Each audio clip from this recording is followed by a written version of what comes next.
वान प्रवचनमाला के आरंभ में समाज के चरणों ने नवन निवेदित करते हैं।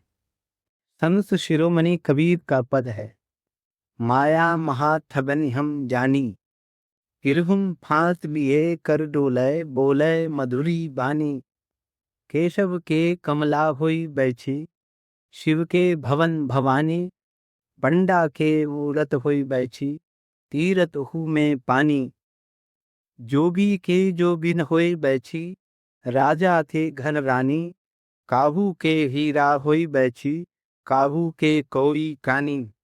भक्तन के भक्सी होई बैठी, ब्रह्मा के ब्रह्मानी। कहे कबीर सुनो भाई सागो, यह सब अकथ कहानी। बरवान कृपा सूर्य सिख पर का मर्म मंगे सम बताएं। कबीर अनोखे हैं और प्रत्येक के लिए उनके द्वारा आशा का द्वार खुलता है, क्योंकि कबीर से ज्यादा साधारण आदमी खोजना कठिन है। और अगर कबीर पहुंच सकते हैं तो सभी पहुंच सकते हैं। कबीर निपट गंवार है, इसलिए गंवार के लिए भी आशा है। वे पढ़े लिखे, इसलिए पढ़े लिखे होने से सत्य का कोई भी संबंध नहीं। जाति पाति का कुछ ठिकाना नहीं कबीर की। शायद मुसलमान के घर पैदा हुए, हिंदू के घर बड़े हुए, इसलिए जाति पाति से परमात्मा का कुछ लेना देना नहीं। कबीर जीवन भर ग्रस्त रहे, जुलाहे, बुनते रहे कपड़े और बेचते रहे। घर छोड़ हिमालय नहीं गए, इसलिए घर पर भी परमात्मा आ सकता है, हिमालय जाना आवश्यक नहीं। कबीर ने कुछ भी न छोड़ा और सभी कुछ पा लिया, इसलिए छोड़ना पाने की शर्त नहीं हो सकती। और कबीर के जीवन में कोई भी विशिष्टता नहीं, इसलिए विशिष्टता अहंकार का आभूषण होगी, आत्मा का सौंदर्य नहीं। कबीर न धनी है, न ज्ञानी है, न समादृत है, न शिक्षित है, न सुसंस्कृत है। कबीर जैसा व्यक्ति अगर परम ज्ञान को उपलब्ध हो गया तो तुम्हें भी निराश होने की कोई भी जरूरत नहीं। इसलिए कबीर में बड़ी आशा है। बुद्ध अगर पाते हैं तो पक्का नहीं कि तुम पा सकोगे। बुद्ध को ठीक से समझोगे तो निराशा पकड़ेगी, क्योंकि बुद्ध की बड़ी उपलब्धियां हैं पाने के पहले। बुद्ध सम्राट, इसलिए सम्राट अगर धन से छूट जाए आश्चर्य नहीं, क्योंकि जिसके पास सब है उसे उस सब की व्यर्थता का बोध हो जाता है। गरीब के लिए बड़ी कठिनाई है धन से छूटना। जिसके पास है ही नहीं उसे व्यर्थता का पता कैसे चलेगा? बुद्ध को पता चल गया, तुम्हें कैसे पता चले? कोई चीज व्यर्थ है, इसे जानने के पहले कम से कम उसका अनुभव तो होना चाहिए। तुम कैसे कह सकोगे कि धन व्यर्थ है? धन है कहां? तुम हमेशा अभाव में जिए हो, तुम सदा झोपड़े में रहे हो, तुम महलों में आनंद नहीं है, ये तुम कैसे कहोगे? और तुम कहते भी रहो तो भी ये आवाज तुम्हारे हृदय की आवाज ना हो सकेगी, ये दूसरों का सुना हुआ सत्य होगा। और गहरे में धन तुम्हें पकड़े ही रहेगा। बुद्ध को समझोगे तो हाथ पैर ढीले पड़ जाएंगे। बुद्ध कहते हैं स्त्रियों में सिवाय हड्डी मांस मज्जा के और कुछ भी नहीं, क्योंकि बुद्ध को सुंदरतम स्त्रियां उपलब्ध थी। तुमने उन्हें केवल फिल्म के पर्दे पर देखा है। तुम्हारे और उन सुंदरतम स्त्रियों के बीच बड़ा फासला है। वे सुंदर स्त्रियां तुम्हारे लिए अति मनमोहक हैं।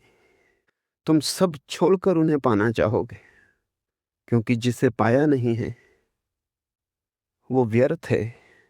इसके जानने के लिए बड़ी चेतना चाहिए।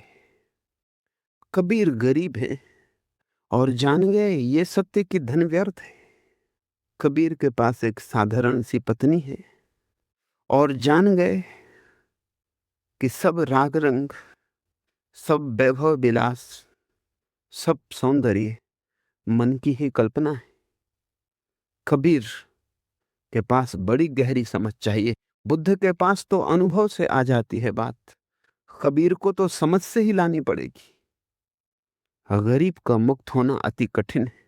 कठिन इस लिहाज से कि उसे अनुभव की कमी बोध से पूरी करनी पड़ेगी, उसे अनुभव की कमी ध्यान से पूरी करनी पड़ेगी। अगर तुम्हारे पास भी सब हो जैसा बुद्ध के पास था तो तुम भी महल छोड़कर भाग जाओगे, क्योंकि कुछ और पाने को बचा नहीं। आशा टूटी, वासना गिरी, भविष्य में कुछ और है नहीं वहां, महल सूना हो गया। आदमी महत्वाकांक्षा में जीता है। महत्वाकांक्षा कल की और बड़ा होगा और बड़ा होगा और बड़ा होगा, दौड़ता रहता है। लेकिन आखिरी पड़ाव आ गया, अब कोई गति ना रही। छोड़ोगे नहीं तो क्या करोगे? तो महल या तो आत्मघात बन जाता है या आत्मक्रांति। पर कबीर के पास कोई महल नहीं। बुद्ध बड़े प्रतिभाशाली व्यक्ति हैं। जो भी श्रेष्ठतम ज्ञान था उपलब्ध, उसमें दीक्षित किए गए थे। शास्त्रों के ज्ञाता थे, शब्द के धनी थे, बुद्धि बड़ी प्रखर थी, सम्राट के बेटे थे, तो सब तरह से सुशिक्षा हुई थी। कबीर सड़क पर बड़े हुए। कबीर के माँ बाप का कोई पता नहीं, शायद कबीर नाजायज संतान हो, तो माँ ने उसे रास्ते के किनारे छोड़ दिया था बच्चे को पैदा होते ही, इसलिए माँ का कोई पता नहीं। कोई कुलीन घर से कबीर आए नहीं, सड़क पर ही पैदा हुए जैसे, सड़क पर ही बड़े हुए जैसे। जैसे भिखारी होना पहले दिन से ही भाग्य में लिखा था। ये भिखारी भी जान गया कि धन व्यर्थ है, तो तुम भी जान सकोगे। बुद्ध से आशा नहीं बंधती। बुद्ध की तुम पूजा कर सकते हो, फासला बड़ा है, लेकिन बुद्ध जैसा होना तुम्हें मुश्किल मालूम पड़ेगा। जन्मों जन्मों की यात्रा लगेगी। लेकिन कबीर और तुम ना फासला जरा भी नहीं। कबीर जिस सड़क पर खड़े, शायद तुमसे भी पीछे खड़े, और अगर कबीर तुमसे भी पीछे खड़े होकर पहुंच गए तो तुम भी पहुंच सकते हो। कबीर जीवन के लिए बड़ा गहरा सूत्र हो सकते। इसे तो पहले स्मरण में ले लें। इसलिए कबीर को मैं अनूठा कहता हूं। महावीर सम्राट के बेटे हैं, कृष्ण भी, राम भी, बुद्ध भी, वे सब महलों से आए। कबीर बिल्कुल सड़क से आए। महलों से उनका कोई भी नाता नहीं। कहा है कबीर ने कि कभी हाथ से कागज और स्याही छुई नहीं, मसी कागज छुओ न हाथ। ऐसा अपढ़ आदमी जिसे दस्तखत करने भी नहीं आते, इसने परमात्मा के परम ज्ञान को पा लिया। बड़ा भरोसा बनता है। तब इस दुनिया में अगर तुम वंचित हो तो अपने ही कारण वंचित हो, परिस्थिति को दोष मत देना। जब भी परिस्थिति को दोष देने का मन में भाव उठे, कबीर का ध्यान करना। कम से कम माँ बाप का तो तुम्हें पता है, घर द्वार तो है, सड़क पर तो पैदा नहीं हुए। हस्ताक्षर तो कर ही लेते हो, थोड़ी बहुत शिक्षा हुई है, हिसाब किताब रख लेते हो, वेद कुरान गीता भी थोड़ी पढ़ी है। न सही बहुत बड़े पंडित, छोटे मोटे पंडित तो तुम भी हो ही। तो जब भी मन होने लगे परिस्थिति को दोष देने का, कि पहुंच गए होंगे बुद्ध, सारी सुविधा थी उन्हें, मैं कैसे पहुंचूं, तब कबीर का ध्यान करना। बुद्ध के कारण जो असंतुलन पैदा हो जाता है कि लगता है हम न पहुंच सकेंगे, कबीर तराजू के पलवे को जगह पर ले आते। बुद्ध से ज्यादा कारगर हैं कबीर। बुद्ध थोड़े से लोगों के काम के हो सकते हैं। कबीर राजपथ है। बुद्ध का मार्ग बड़ा संकीर्ण है, उसमें थोड़े ही लोग पा सकेंगे, पहुंच सकेंगे। बुद्ध की भाषा भी उन्हीं की, चुने हुए लोगों की। एक एक शब्द बहुमूल्य है, लेकिन एक एक शब्द सूक्ष्म है।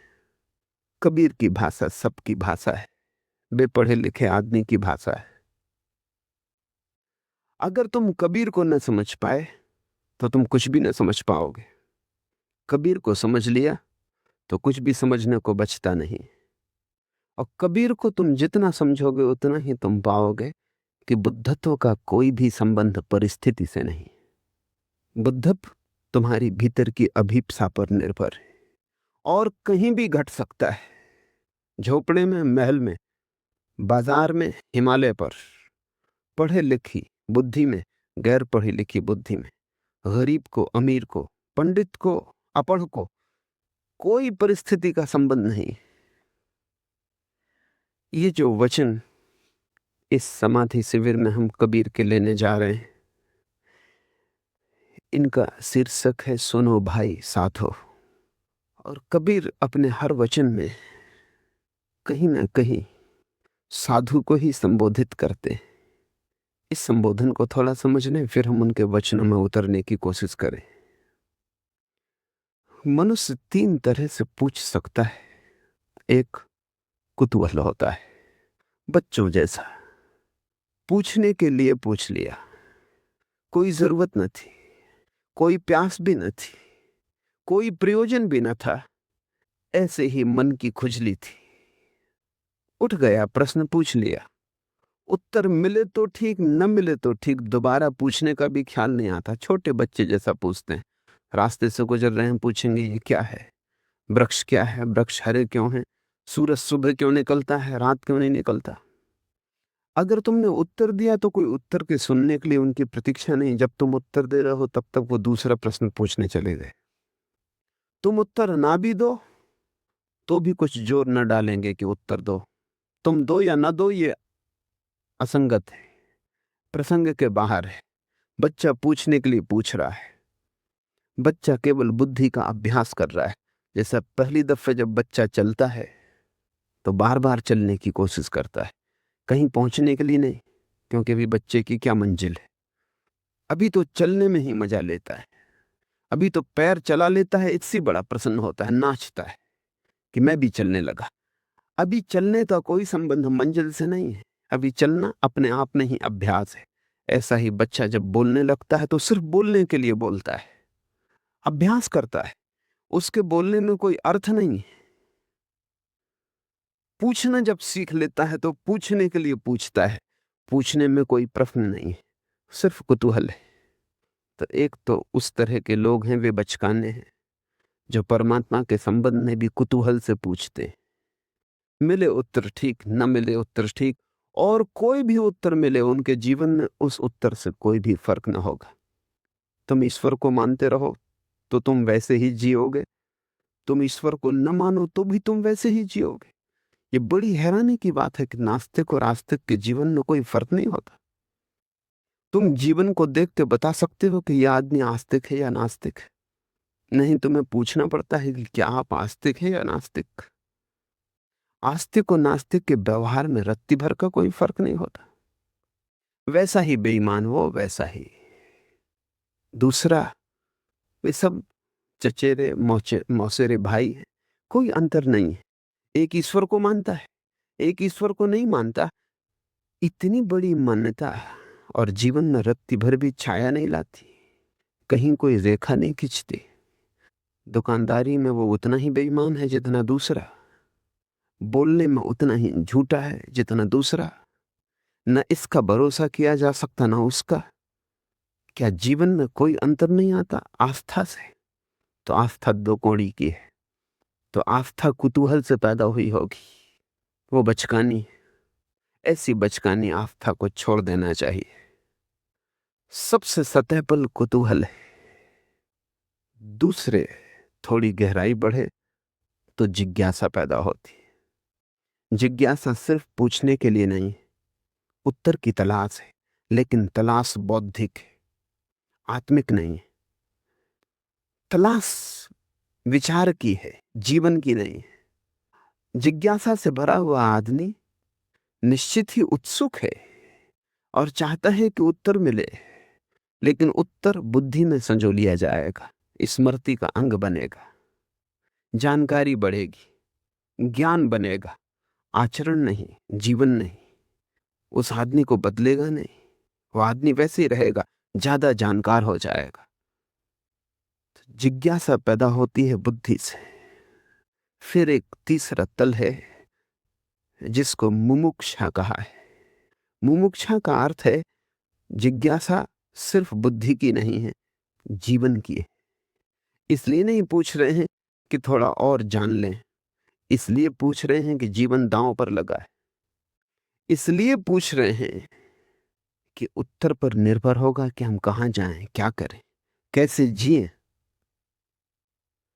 एक प्यासा आदमी पूछता है पानी कहां है। ये कोई जिज्ञासा नहीं।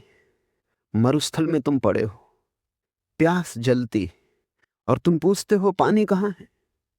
उस क्षण तुम्हारा रोआ रोआ पूछता है, बुद्धि नहीं पूछती। उस क्षण तुम ये नहीं जानना चाहते कि पानी की वैज्ञानिक परिभाषा क्या है। उस समय कोई तुमसे कहे कि पानी पानी क्या लगा रखा है, H2O, विज्ञान का उपयोग करो। फार्मूला जाहिर है कि उदजन और ऑक्सीजन से मिलकर पानी बनता है। 2 मात्रा उदजन, 1 मात्रा ऑक्सीजन, H2O। लेकिन जो आदमी प्यासा है उसे इससे कोई फर्क नहीं पड़ता कि पानी कैसे बनता है, ये सवाल नहीं। पानी क्या है, ये भी सवाल नहीं। ये कोई जिज्ञासा नहीं है पानी के संबंध में जानकारी बढ़ाने के लिए। यहां जीवन दांव पर लगा है। अगर पानी नहीं मिलता घड़ी भर और तो मृत्यु होगी। पानी पर ही जीवन निर्भर है। मृत्यु और जीवन का सवाल है। मुमुक्षा का अर्थ है जिज्ञासा केंद्र पर पहुंच गई। अब हमारे लिए यह सवाल ऐसा नहीं कि ईश्वर है या नहीं, पूछ लिया बच्चों जैसा या पूछ लिया दार्शनिकों जैसा। एक बुद्धिगत सवाल, बुद्धिगत उत्तर खोजने में लग गए, शास्त्रों में गए। जिसको प्यास लगी है वो शास्त्रों में नहीं खोजेगा कि पानी का स्वरूप क्या है। जिसकी प्यास लगी है वो सरोवर चाहता है। जिसको प्यास लगी है वो ऐसा ज्ञानी चाहता है जिसको पी के वो भी अपनी प्यास को बुझा ले। ज्ञान नहीं चाहता, ज्ञानी को चाहता है। मुमुक्षु गुरु को खोजता है, जिज्ञासु शास्त्र को खोजता है, कुतूहली किसी से भी पूछ लेता है। कबीर उसको साधु कहते हैं जो मुमुक्षु है। इसलिए उनका हर वचन इस बात को ध्यान में रख के कहा गया है, सुनो भाई साधो। साधो का मतलब है जो साधना के लिए उत्सुक है, जो साधक है। साधु का अर्थ है जो अपने को बदलने के लिए, शुभ करने के लिए, सत्य करने के लिए आतुर है, जो साधु होने को उत्सुक है। साधु शब्द बड़ा अद्भुत है, विकृत हो गया बहुत उपयोग से। साधु का अर्थ है सीधा, सादा, सरल, सहज। साधु शब्द की बड़ी भाव भंगिमाएं, और सीधा, सादा, सरल, सहज, यही साधना। इसलिए कबीर कहते हैं साधो सहज समाधि भली। सहज हो रहो, सरल हो जाओ। थोड़ा समझ लेना जरूरी है, क्योंकि हम बहुत से लोगों को जानते हैं जो सरल होने की चेष्टा में ही बड़े जटिल हो गए। सरल होने की ही चेष्टा में चले थे और उलझ गए।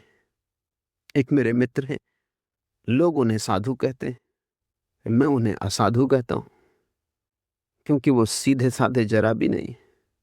अगर सुबह उन्हें दूध दो तो वे पहले पूछते हैं गाय का कि भैंस का, क्योंकि भैंस का दूध वे नहीं पीते। शुद्ध हिंदू हैं, गाय का ही पीते, और गाय का ही नहीं पीते, सफेद गाय का पीते। किसी शास्त्र से उन्होंने खोज लिया है कि सफेद गाय का दूध शुद्धतम होता है। वो भी कुछ घड़ी पहले लगा हो तो ही पीते, क्योंकि इतनी घड़ी देर तक दूध रह जाए तो उसमें विकृति का समावेश हो जाता है। कुछ घड़ी पहले का तैयार घी ही लेते, क्योंकि इतनी देर ज्यादा रह जाए तो शास्त्रों में उल्लेख है कि घी विकृत हो जाता है। इस तरह का पानी पीते हैं कि जो भी भर के लाए वो गीले वस्त्र पहने हुए भर के लाए, ताकि बिल्कुल शुद्ध हो। क्योंकि सूखे वस्त्रों का क्या भरोसा, किसी ने छुए हों, धोबी धुलवाया, धो के लाया हो, लॉन्ड्री में गए हों, वो ठीक नहीं। वहीं कुएं पर स्नान करो वस्त्र पहने हुए, ताकि वस्त्र भी धुल जाएं, तुम भी धुल जाओ, फिर पानी भर के ले आओ। ब्राह्मण ने भोजन बनाया हो तो ही लेते हैं। और ये सब चेष्टा में उनका 24 घंटे व्यस्त है। 24 घंटे में उन्होंने भगवान के लिए एक क्षण बचता नहीं। भोजन सारा समय ले लेता है। निकले थे सरल होने, वे इतने जटिल हो गए हैं कि बड़ी कठिनाई, जीना ही मुश्किल हो गया है। और जिसके घर पहुंच जाए हैं वो भी प्रार्थना करने लगता है परमात्मा से। उसने कभी प्रार्थना ना की हो भला कि कब इनसे छुटकारा हो। अगर साधु आपके घर रुक जाए तो आप एक ही प्रार्थना करते हैं कि अब ये जल्दी जाएं, क्योंकि 3 बजे रात वो उठाते, और वो खुद नहीं उठते, पूरे घर को उठा देते, क्योंकि ऐसा शुभ कार्य ब्रह्म मुहूर्त में उठने का वो खुद तो करते ही हैं, लेकिन इतने जोर से ओंकार का पाठ करते हैं कि आप सो नहीं सकते। और आप उनसे ये भी नहीं कह सकते कि आप गलत कर रहे हैं, क्योंकि कुछ गलत भी नहीं कर रहे हैं। ब्रह्म मुहूर्त में ओंकार की ध्वनि कर रहे हैं तो एक उपकार ही कर रहे हैं आपके ऊपर। सरलता की खोज में निकला हुआ आदमी भी जटिल हो जाता है। कहीं कुछ भूल हो रही, सरलता को समझा नहीं गया। सरलता का अर्थ ही यह है कि तुम सहज होकर क्षण क्षण जीना, अनुशासन से नहीं, क्योंकि अनुशासन तो जटिल होगा। जब भूख लगे तब खाना खा लेना, जो मिल जाए उसे चुपचाप स्वीकार कर लेना। जब नींद खुल जाए तब ब्रह्म मुहूर्त समझना, जब नींद लग जाए तब परमात्मा का आदेश समझना कि सो जाओ, और जब नींद खुल जाए तब उसका आदेश समझना कि जग जाओ। अपनी तरफ से कुछ भी मत करना, उस पर ही छोड़ देना जो तेरी मर्जी, क्योंकि तुम कुछ भी करोगे तो जटिलता खड़ी कर लोगे। तुम जो भी करोगे मन से ही करोगे, और मन जटिलता का यंत्र है, वो उसी में से उपद्रव निकाल लेगा। फिर उपद्रव बढ़ता जाता है, फिर उसका कोई अंत नहीं है। और जिनको तुम साधु कहते हो वो साधु कम और असाधु ज्यादा हो जाते हैं, क्योंकि साधु का मूल अर्थ सादगी, सीधापन खो जाता है। हमने सादगी के दूसरे ही अर्थ कर लिए हैं। सादगी का हम मतलब लेते हैं कि जो आदमी एक ही लंगोटी पे रहता है वो सादगी, लेकिन जो आदमी एक ही लंगोटी पे रहता है उसका आपको पता है कि उसका अपनी लंगोटी पर इतना मोह होता है जितना कि सम्राट का अपने साम्राज्य पर नहीं होगा भी, क्योंकि अब मोह को और कोई जगह न बची। सारा मोह लंगोटी पर ही लग जाएगा। लंगोटी और साम्राज्य का तो कोई सवाल नहीं है, सवाल तो मोह का है। सम्राट का मोह तो विस्तीर्ण होता है, बटा होता है। भिखारी का मोह संकीर्ण होता है, एक ही जगह केंद्रित होता है। और अगर कोई गौर से देखे तो पाएगा कि भिखारी का मोह ज्यादा खतरनाक होता है, क्योंकि अनबटा होता है, घना होता है, सघन होता है, एक ही चीज पे सब दांव लगा होता है। लंगोटी खो जाए तो भिखारी आत्महत्या कर लेगा, क्योंकि वही सब कुछ था। ऊपर से देखने पर लगता था कि सादगी है, लेकिन सादगी के पीछे बड़ी जटिलता छुपी थी। कबीर साधु उसे कहते हैं जो सच में ही सीधा साधा है।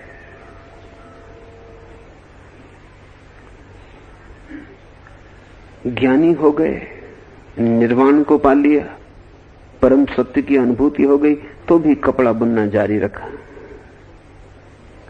लोगों ने पूछा भी कबीर को, सैकड़ों उनके भक्त थे, उन्होंने कहा भी कि अब ये शोभा नहीं देता कि आप जैसा परम ज्ञानी और कपड़े बुने दिन भर और बाजार में बेचने जाए, हमको भी लज्जा आती है। कबीर ने कहा, जब परमात्मा इतना बड़ा ताना बाना बुनता है संसार का और लज्जित नहीं होता, तो मैं गरीब छोटा सा ही काम करता हूं, क्यों लज्जित हूं?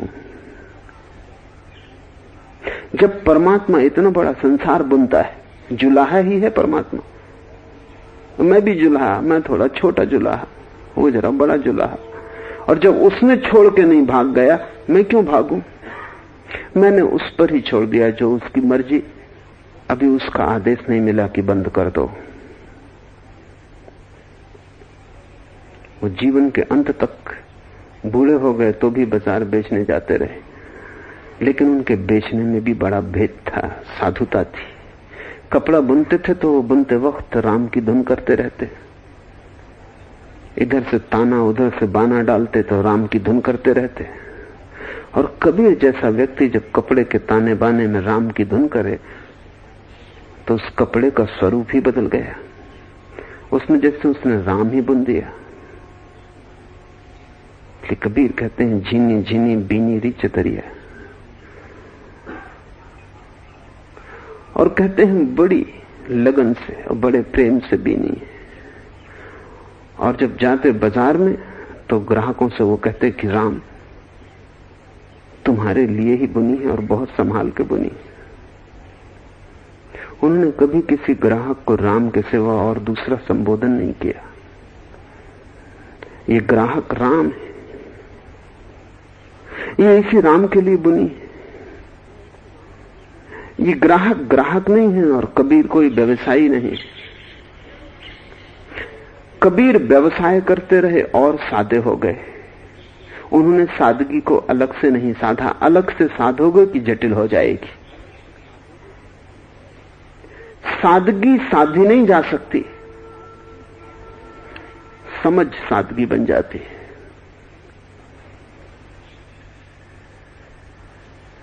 कबीर ने अपने को इतना मर्जी पर छोड़ दिया परमात्मा के। सुबह लोग भजन के लिए इकट्ठे हो जाते थे तो कबीर उनसे कहते कि ऐसे मत चले जाना, खाना लेके जाना। पत्नी बच्चे परेशान थे, कहां से इतना इंतजाम करूं? उधारी बढ़ती जाती, कर्ज में दबते जाते। रोज रात को कमाल कबीर का लड़का उनसे कहता कि अब बस हो गया, अब कल किसी से मत कहना। कबीर कहते जब तक वो कहलवाता है तब तक हम क्या करें? तुम्हारी सुने कि उसकी सुने? जिस दिन वो बंद कर देगा, कहने वाला कौन? हम अपनी तरफ से कुछ करते नहीं, और तुम क्यों परेशान हो? जब वो इतना इंतजाम करता है, ये भी करेगा। लेकिन आखिरी वक्त आ गया। एक दिन कमाल ने कहा कि अब बस बहुत होगा, क्या हम चोरी करने लगे? उसने गुस्से में कहा था। कबीर ने कहा, अरे पागल, ये तुझे पहले क्यों न सूझा?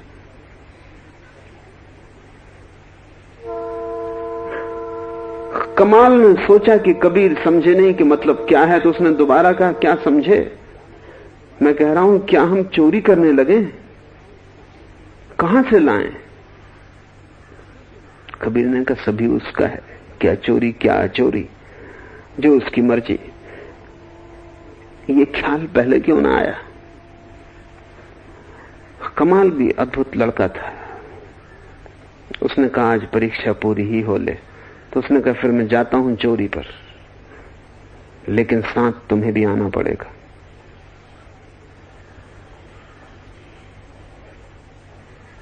कबीर उठ के खड़े हो गए।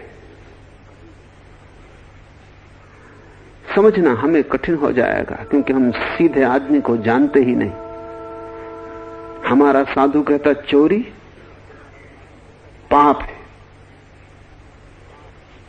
अचोरी पुण्य। हमारा साधु कहता है कि ना समझ, तू खुद नरक में जा रहा हो, मुझको भी ले जाना चाहता। लेकिन कबीर उठ के खड़े हो गए। ये सादगी बड़ी मधुर है। जैसे कुछ भेद ना रहा, न चोरी में, न अचोरी में, न शुभ में, न अशुभ में। क्योंकि जब सभी परमात्मा का तो कैसा भेद? भेद तो चालाक बुद्धि का होता है, सादगी में कैसा भेद? उठ के खड़े हो गए। कबीर को भीतर से समझना बड़ा मुश्किल पड़ेगा तुम्हें, क्योंकि तुम्हारे मन में भी भेद। तुम भी सोचोगे कि ये क्या मामला है? क्या कबीर चोरी के पक्ष में? कमाल भी झिझका। जब कबीर उठ के खड़े हो गए, उसने सोचा कि ये मजाक ही थी। लेकिन कमाल आखिर कबीर का ही लड़का था और अब बात को पूरा करना जरूरी था। गया, एक मकान में सैन लगाई। कबीर बाहर खड़े, सैन लगा के भीतर गया। एक बोरा गेहूं का घसीट के लाया। किसी तरह बोरा तो बाहर निकल आया। जब वो खुद बाहर निकल रहा था तो घर के लोग जाग गए। जाग इसलिए गए कि कबीर ने जोर से उससे पूछा कि अरे पागल, घर के लोगों से पूछा कि नहीं? चोरी सो तो ठीक, लेकिन घर के लोगों को बताया या नहीं? थोड़ा शोरगुल कर दे ताकि लोग जग जाएं कि चोरी हो गई।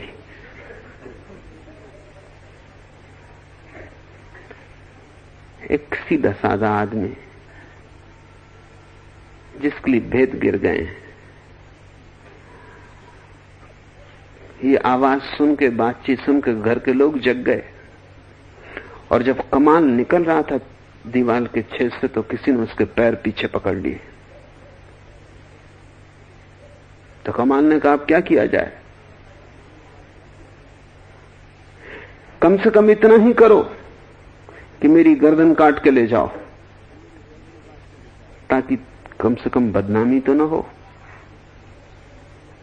कबीर ने कहा यह भी खूब रहा, बिल्कुल ठीक सुझाया है, वक्त पर तूने भी अच्छी सूझ दी।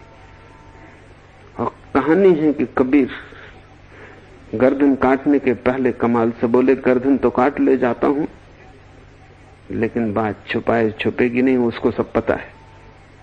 पर तू कहता तो काट ले जाता हूं। हमें लगेगा यह आदमी चोर भी है, हिंसक भी, लेकिन कबीर जानते हैं कि मरता तो कुछ भी नहीं। अगर तुम्हारा कोट खींच के मैं अलग कर दूं तो हिंसक नहीं हूं, तो तुम्हारी गर्दन काट के अलग करने से कैसे हिंसक हो जाऊंगा? अगर सच में ही शरीर वस्त्र है तो कबीर हिंसक नहीं है। यही तो कृष्ण अर्जुन को समझा रहे हैं गीता में कि तू फिक्र मत कर, ना हन्यते हन्य माने शरीर है, वो मारने से मरता नहीं, काटने से कटता नहीं, जलाने से जलता नहीं।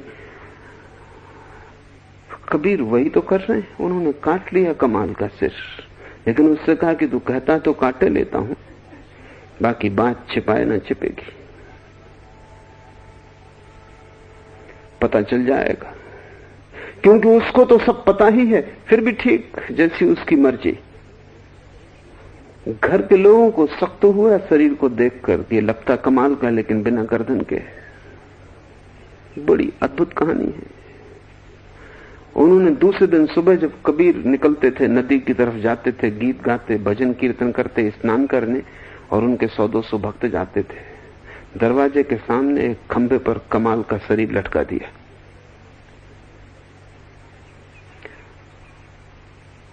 कि शायद कबीर को भी अपने लड़के को देखकर चेहरे पर कोई फर्क आ जाए, और भक्तों को तो पता ही होगा, तो उनमें से कोई ना कोई कुछ ना कुछ कह देगा। लेकिन ये बात कुछ और ही हो गई।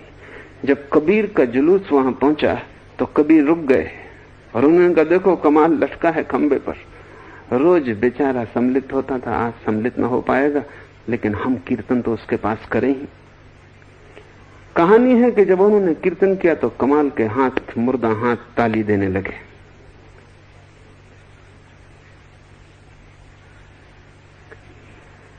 कोई मरता नहीं,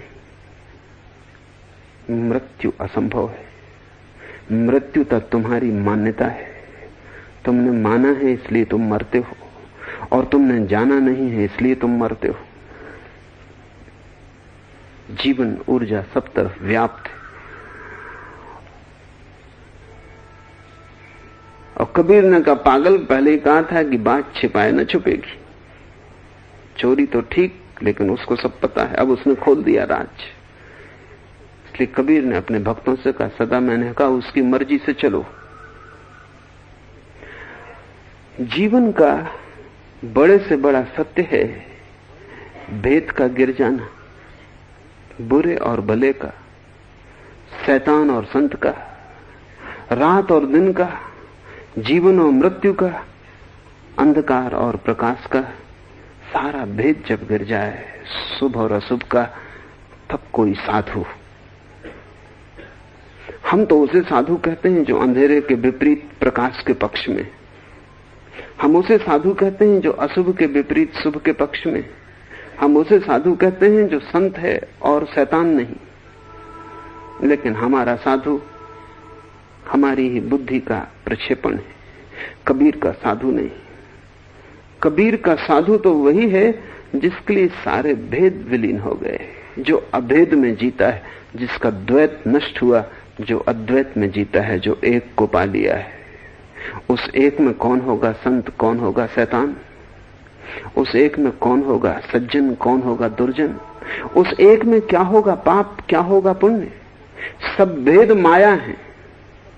भेद मात्र माया का आधार है, और जो भेद में गिरा वो जटिल हो जाएगा। जो अभेद में रहा वो साधु, वो सादा, वो सीधा, वो कुछ चुनता नहीं अपनी ओर से, वो अपनी मर्जी को बीच में नहीं लाता, वो सिर्फ बहता है जैसे नदी में कोई तैरे नहीं बहे। नदी जहां ले जाए वहां जाने को राजी रहे, और जहां पहुंच जाए वही मंजिल। नदी बीच में डुबा दे तो वही किनारा। कबीर बार बार कहते हैं, सुनो भाई साधु। वो उसको इंगित कर रहे हैं तुम्हारे भीतर जो सीधा सादा है। इस सीधे सादे को कैसे पाओगे? क्या इसको पाने के लिए कुछ जटिल साधना करनी पड़ेगी? योगासन करने पड़ेंगे, शीर्षासन करना पड़ेगा, घंटों मंत्रोच्चार करना पड़ेगा? अगर इस सीधे सादे को पाने के लिए कुछ भी करना पड़े तो ये सीधा सादा नहीं है। ये तो समझ की ही बात है, ये तो सिर्फ बोध ही है। ये तो समझ में आ जाए कि एक ही है तो सादगी प्रकट हो जाती। इसलिए कबीर सहज समाधि पर जोर देते हैं। सहज का अर्थ है जो साधनी ना पड़े। साधु का अर्थ है जो समझ से फलित हो जाए, जिसके लिए कोई भी प्रयत्न, कोई भी श्रम न करना पड़े। जैसे तुम हो, जिसका द्वार वहीं खुल जाए, जहां तुम हो वहीं उससे मिलन हो जाए, इंच भर चलना ना पड़े। चले की जटिलता हो जाएगी। जिसे प्रयत्न से पाया जाएगा वो सहज नहीं हो सकता। सुनो भाई साधो, और यहां भी मैं तुम्हारे भीतर छिपे साधु को ही संबोधन कर रहा हूं। तुम्हारे भीतर बुद्धि असाधुता का तत्व है और हृदय साधुता का। हृदय ना भले को जानता ना बुरे को।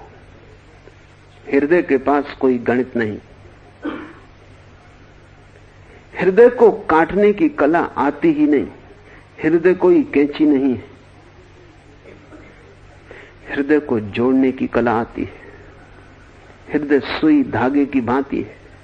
फरीद को किसी ने एक सोने की कैंची भेंट की। फरीद कबीर के जमाने में था और फरीद और कबीर की मुलाकात हुई थी और बड़ी मीठी मुलाकात हुई थी, क्योंकि 2 दिन दोनों साथ रहे और चुप रहे। एक शब्द न यहां से बोला गया और न वहां से बोला गया। दोनों गले मिले, दोनों हंसे, दोनों साथ बैठे। स्वागत किया जाके गांव के बाहर कबीर ने फरीद का और विदा कराए। लेकिन 2 दिन में एक शब्द का लेन देन न हुआ। और जब शिष्यों ने पूछा दोनों के कि ये क्या माजरा है, हम थक गए, ऊब गए, और हम बड़ी अपेक्षा रखते थे कि कुछ होगी बात, हम भी सुन लेंगे, कुछ सार मिलेगा। सब 2 दिन खराब हुए। फरीद ने कहा जो बोलता वो अज्ञानी।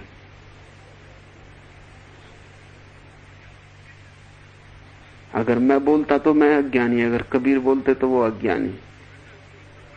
कबीर ने अपने शिष्यों से कहा बोलने को कुछ था नहीं, क्योंकि दोनों हम जानते हैं और दोनों ने एक को ही जान लिया। कहना किससे, सुनना किसको? और पुनरुक्ति शोभादायक नहीं। अकारण मेहनत है। जहां मैं हूं वहीं फरीद है। न मैं हूं न फरीद है। तुम्हारे लिए हम 2 थे, हमारे लिए हम एक हैं। तुम वार्तालाप चाहते थे और हम वार्तालाप करते तो पागल मालूम पड़ते, क्योंकि वो एकालाप होता, दूसरा था नहीं। बात किससे होती? 2 अज्ञानी मिले, बात हो सकती, खूब होती। एक ज्ञानी एक अज्ञानी मिले तो भी बात हो सकती है, समझ में बहुत नहीं आती। लेकिन 2 ज्ञानी मिले तो कैसी बात? बात बिल्कुल नहीं होती और सब समझ में आता है। सुना एक शब्द नहीं जाता और सब समझ में आता है। और 2 अज्ञानी खूब चर्चा करते हैं। सुना बहुत जाता है, शोरगुल बहुत मचता है, समझ में कुछ भी नहीं आता। एक ज्ञानी और एक अज्ञानी की भी वार्ता होती है। अगर अज्ञानी राजी हो तो उस वार्ता से कुछ फल मिल सकता है। अगर अज्ञानी थोड़ा खुला हो, अगर अज्ञानी में थोड़ा हृदय हो, सिर्फ बुद्धि न हो, तो कोई बीज हृदय में अंकुरित हो सकते हैं।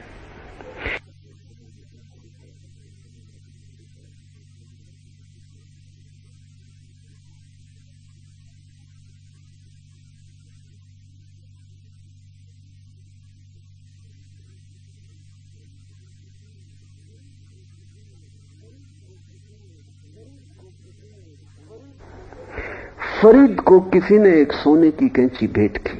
फरीद ने कहा, माफ करो, कैंची का हम क्या करेंगे, काटने का हम धंधा करते ही नहीं, हमारा धंधा जोड़ने का है। अगर तुम कुछ देना ही चाहते, एक सुई धागा ले आओ। संतों का धंधा ही जोड़ने का है, हृदय का धंधा जोड़ने का है, बुद्धि का धंधा तोड़ने का। पंडित तोड़ते हैं, संत जोड़ते हैं। दुनिया इतनी टूटी है पंडितों के कारण, 300 धर्म है पंडितों के कारण।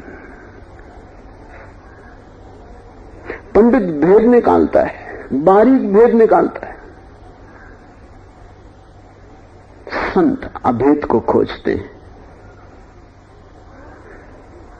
दो के बीच जो जोड़ने वाला है उसको खोजते हैं।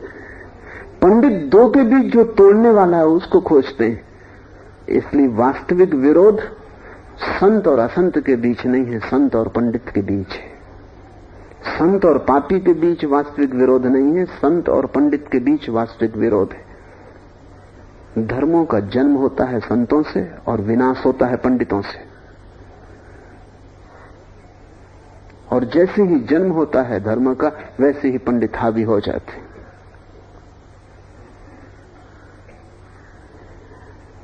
तुम्हारे भीतर साधुत्व का तत्व है हृदय। क्यों? क्योंकि हृदय तुम्हारे भीतर अप्रशिक्षित है। बुद्धि का तो प्रशिक्षण हुआ, बुद्धि को समाज ने तैयार किया, हृदय को परमात्मा ने। हृदय को शिक्षित करने के कोई उपाय भी नहीं, कोई विश्वविद्यालय भी नहीं जहां तुम्हारे हृदय की शिक्षा हो सके। प्रेम के प्रशिक्षण का आज तक कोई मार्ग नहीं खोजा जा सका, और धन्य भागी हैं हम कि मार्ग नहीं खोजा जा सका। जिस दिन खोज लिया जाएगा उससे बड़ा कोई दुर्भाग्य ना होगा। उस दिन फिर तुम मशीन हो जाओगे। तुम्हारी बुद्धि तो यंत्र हो ही गई है, तुम्हारा हृदय थोड़ा सा यंत्र नहीं है। तुम्हारी धड़कन में अभी भी प्रकृति धड़कती है, परमात्मा थोड़ी सा स्वर देता है। तुम्हारी बुद्धि तो बिल्कुल यांत्रिक है और समाज द्वारा निर्मित है। बुद्धि से तुम परमात्मा तक न जा सकोगे। इसलिए तो शास्त्र से कोई कभी वहां नहीं पहुंचता, हृदय से पहुंचता है, प्रेम से, प्रार्थना से, आस्था से। जब साधु की बात कही जा रही तो तुम्हारे हृदय को निवेदन किया जा रहा है, संबोधित है तुम्हारा हृदय। तो जो यहां कहें उसे तुम सोचना मत, सिर्फ समझना। हृदय समझता है, बुद्धि सोचती, और दोनों में कोई तालमेल नहीं है। बुद्धि बड़ा तर्क करती है, हृदय देखता है। हृदय के पास आंख है। बुद्धि अंधे का टटोलना है। बुद्धि अंधे की लकड़ी जिससे वो टटोलता है कि रास्ता कहां है। हृदय देखता है, टटोलने की कोई जरूरत नहीं, तर्क व्यर्थ है। हृदय को दिखाई पड़ता है, वो निकल जाता है। सुनो भाई, साधु का अर्थ है हृदय से सुनो, सादगी से सुनो, तर्क और विचार से नहीं, भाव और प्रेम से सुनो, वही समझ पाएगा। अब हम कबीर के वचन को लें, एक एक शब्द को गौर से हृदय तक जाने देना। माया महा ठगनी हम जानी। माया का क्या अर्थ है? जिसके कारण एक दो की भांति दिखाई पड़ता है, उस सूत्र का नाम माया।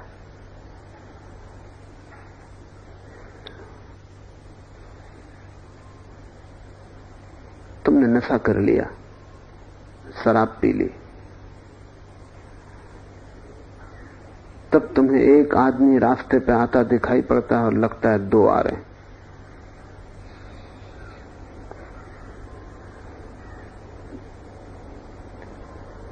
एक मकान की जगह दो मकान दिखाई पड़ते हैं, एक दरवाजे की जगह दो दरवाजे दिखाई पड़ते हैं। मुल्ला नसरुद्दीन अपने किसी मित्र को विदा कर रहा था। रात देर तक दोनों पीते रहे और जब विदा करने लगा तो रात अंधेरी थी, सुनसान मार्ग पर कोई भी नहीं। मित्र ने पूछा कि थोड़ा रास्ते के संबंध में समझा दो। तो नसरुद्दीन ने कहा, रास्ते के संबंध में एक ही बात ख्याल रखना, जब यहां से तुम 100 कदम पहुंच जाओ तो वहां तुम्हें दो रास्ते मिलेंगे। तुम बाएं तरफ मुड़ना, क्योंकि दाएं तरफ कोई रास्ता है ही नहीं, सिर्फ दिखाई पड़ता है। ये मैं अपने अनुभव से कहता हूं, उस पर कई दफे मैं मुड़ गया हूं और भटक गया हूं, वहां रास्ता है ही नहीं।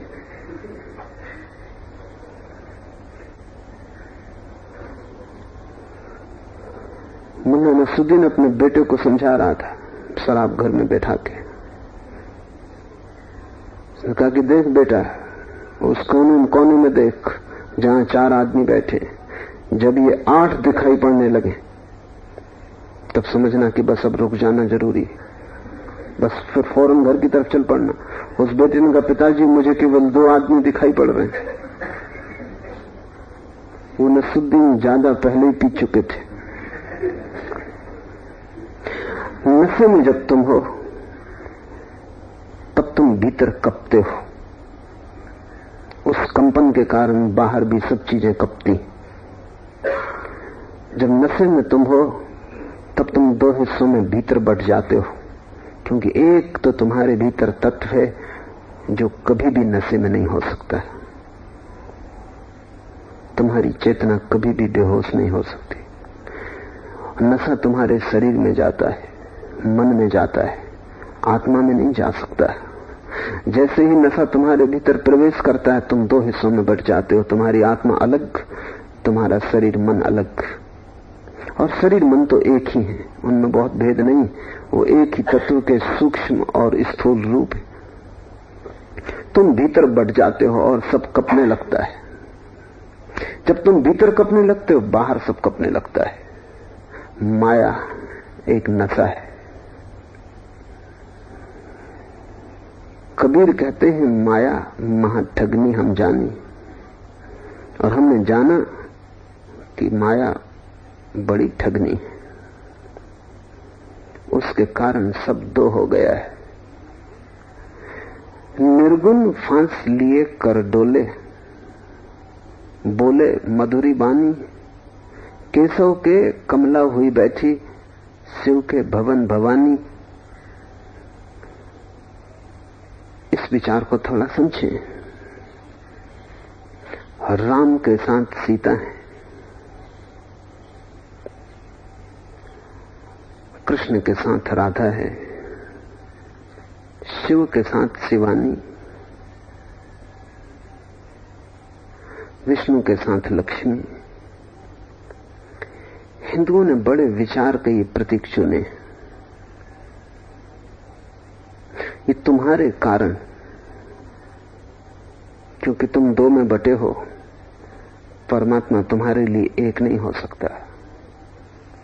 ये तुम्हारे भीतर जो नशा और कंपन है, तुम्हारे भीतर जो माया है, जो ब्रह्म का सूत्र है, तुम्हारे कंपन के कारण तुम्हें शिव और शिवानी 2 दिखाई पड़ते हैं। जब तुम्हारा कंपन खो जाएगा तब तुम अचानक पाओगे कि शिव और शिवानी एक हो गए। वही अर्ध नारीश्वर की प्रतिमा है। जैसे ही तुम्हारा कंपन खो जाएगा तुम पाओगे वहां भी 2 विलीन हो गए। लक्ष्मी विष्णु में खो गई, विष्णु लक्ष्मी में खो गए, एक बचा। तुम्हारे कारण 2 है, क्योंकि तुम कप रहे हो। कौन तुम्हें कपा रहा है? शराब तुमने पी नहीं, लेकिन फिर भी तुम शराबी हो। और बहुत तरह की शराबें तुमने पी ली हैं जिनका तुम्हें पता नहीं। तुम तुमने आसक्ति पी ली है, तुमने मोह पी लिया है, तुमने अहंकार पी लिया है, तुमने द्वेष पी लिया है, ईर्ष्या पी ली है, महत्वाकांक्षा पी ली है, तुमने घृणा, क्रोध, लोभ, न मालूम कितनी शराबें पी ली। शराब का मतलब यह है कि जो बेहोश करे। शराब बोतलों में ही बंद नहीं बिकती, शराब तो जीवन के रोए रोए में मिल रही है। अगर तुम पकड़ने को उत्सुक हो तो सब जगह उसका दरवाजा खुला है। शराब का अर्थ है जिससे तुम भीतर कप जाते हो। शराब का अर्थ है ऐसी बेहोशी जिसमें तुम ठीक ठीक नहीं देख पाते, आंखें देखने की क्षमता खो देती, या तुम वो देखने लगते हो जो है नहीं, या तुम्हें वो दिखाई पड़ने लगता है जो कभी था नहीं। नशे में तुम्हारी दृष्टि और दर्शन खो जाता है।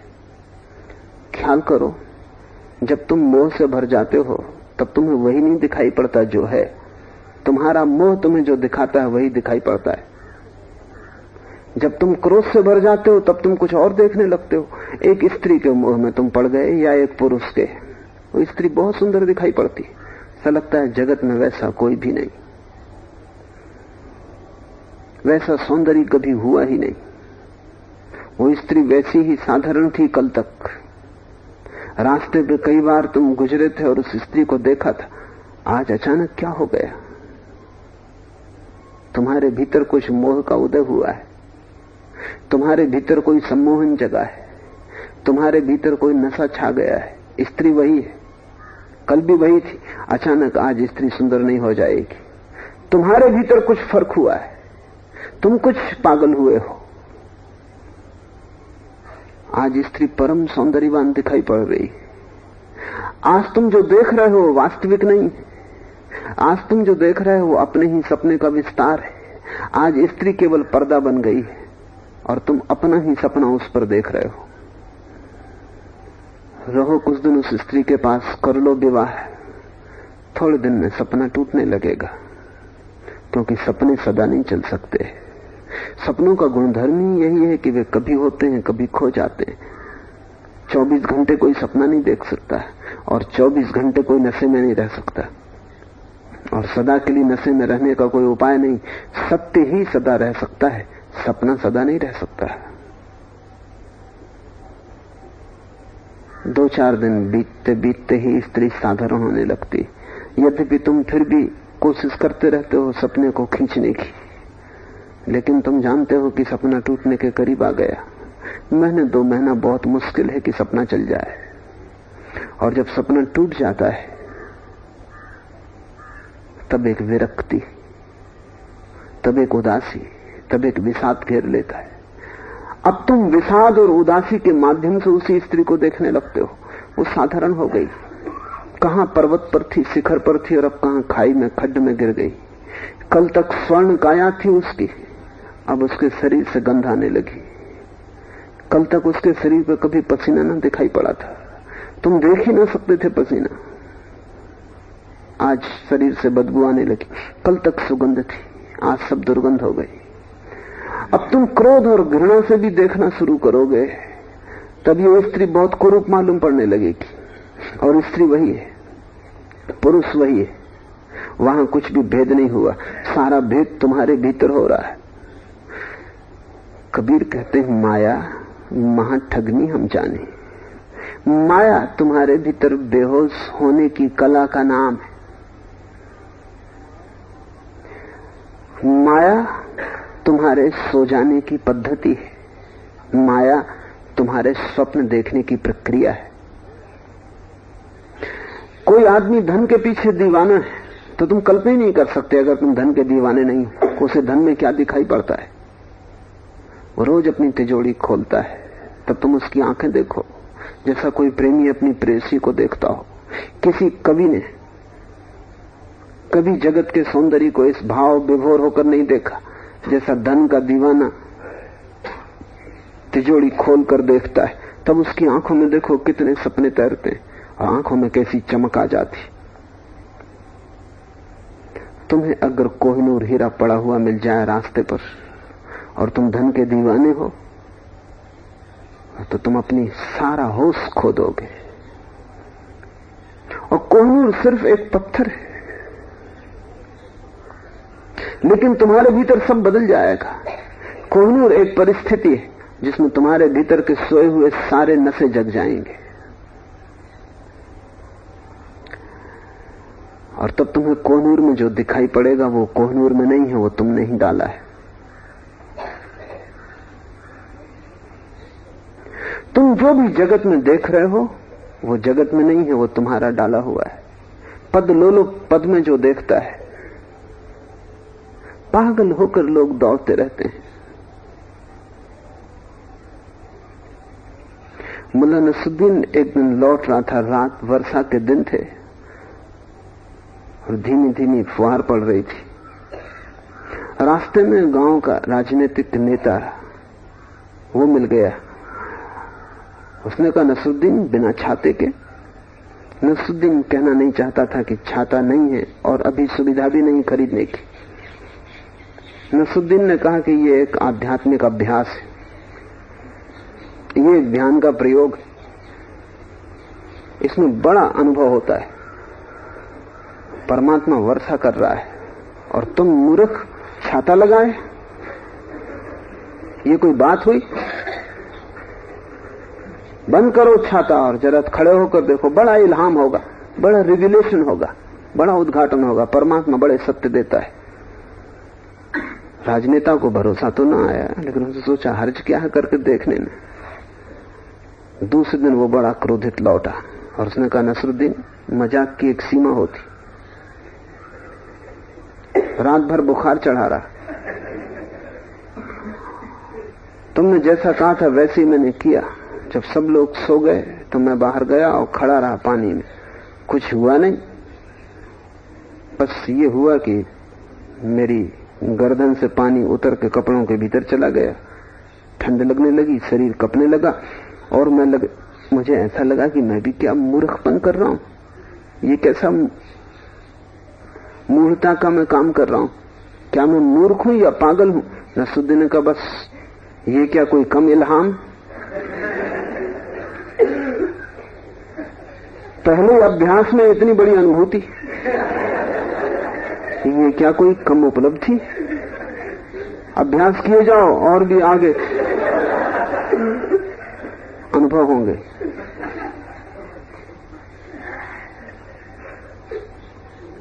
आदमी जैसा भीतर है,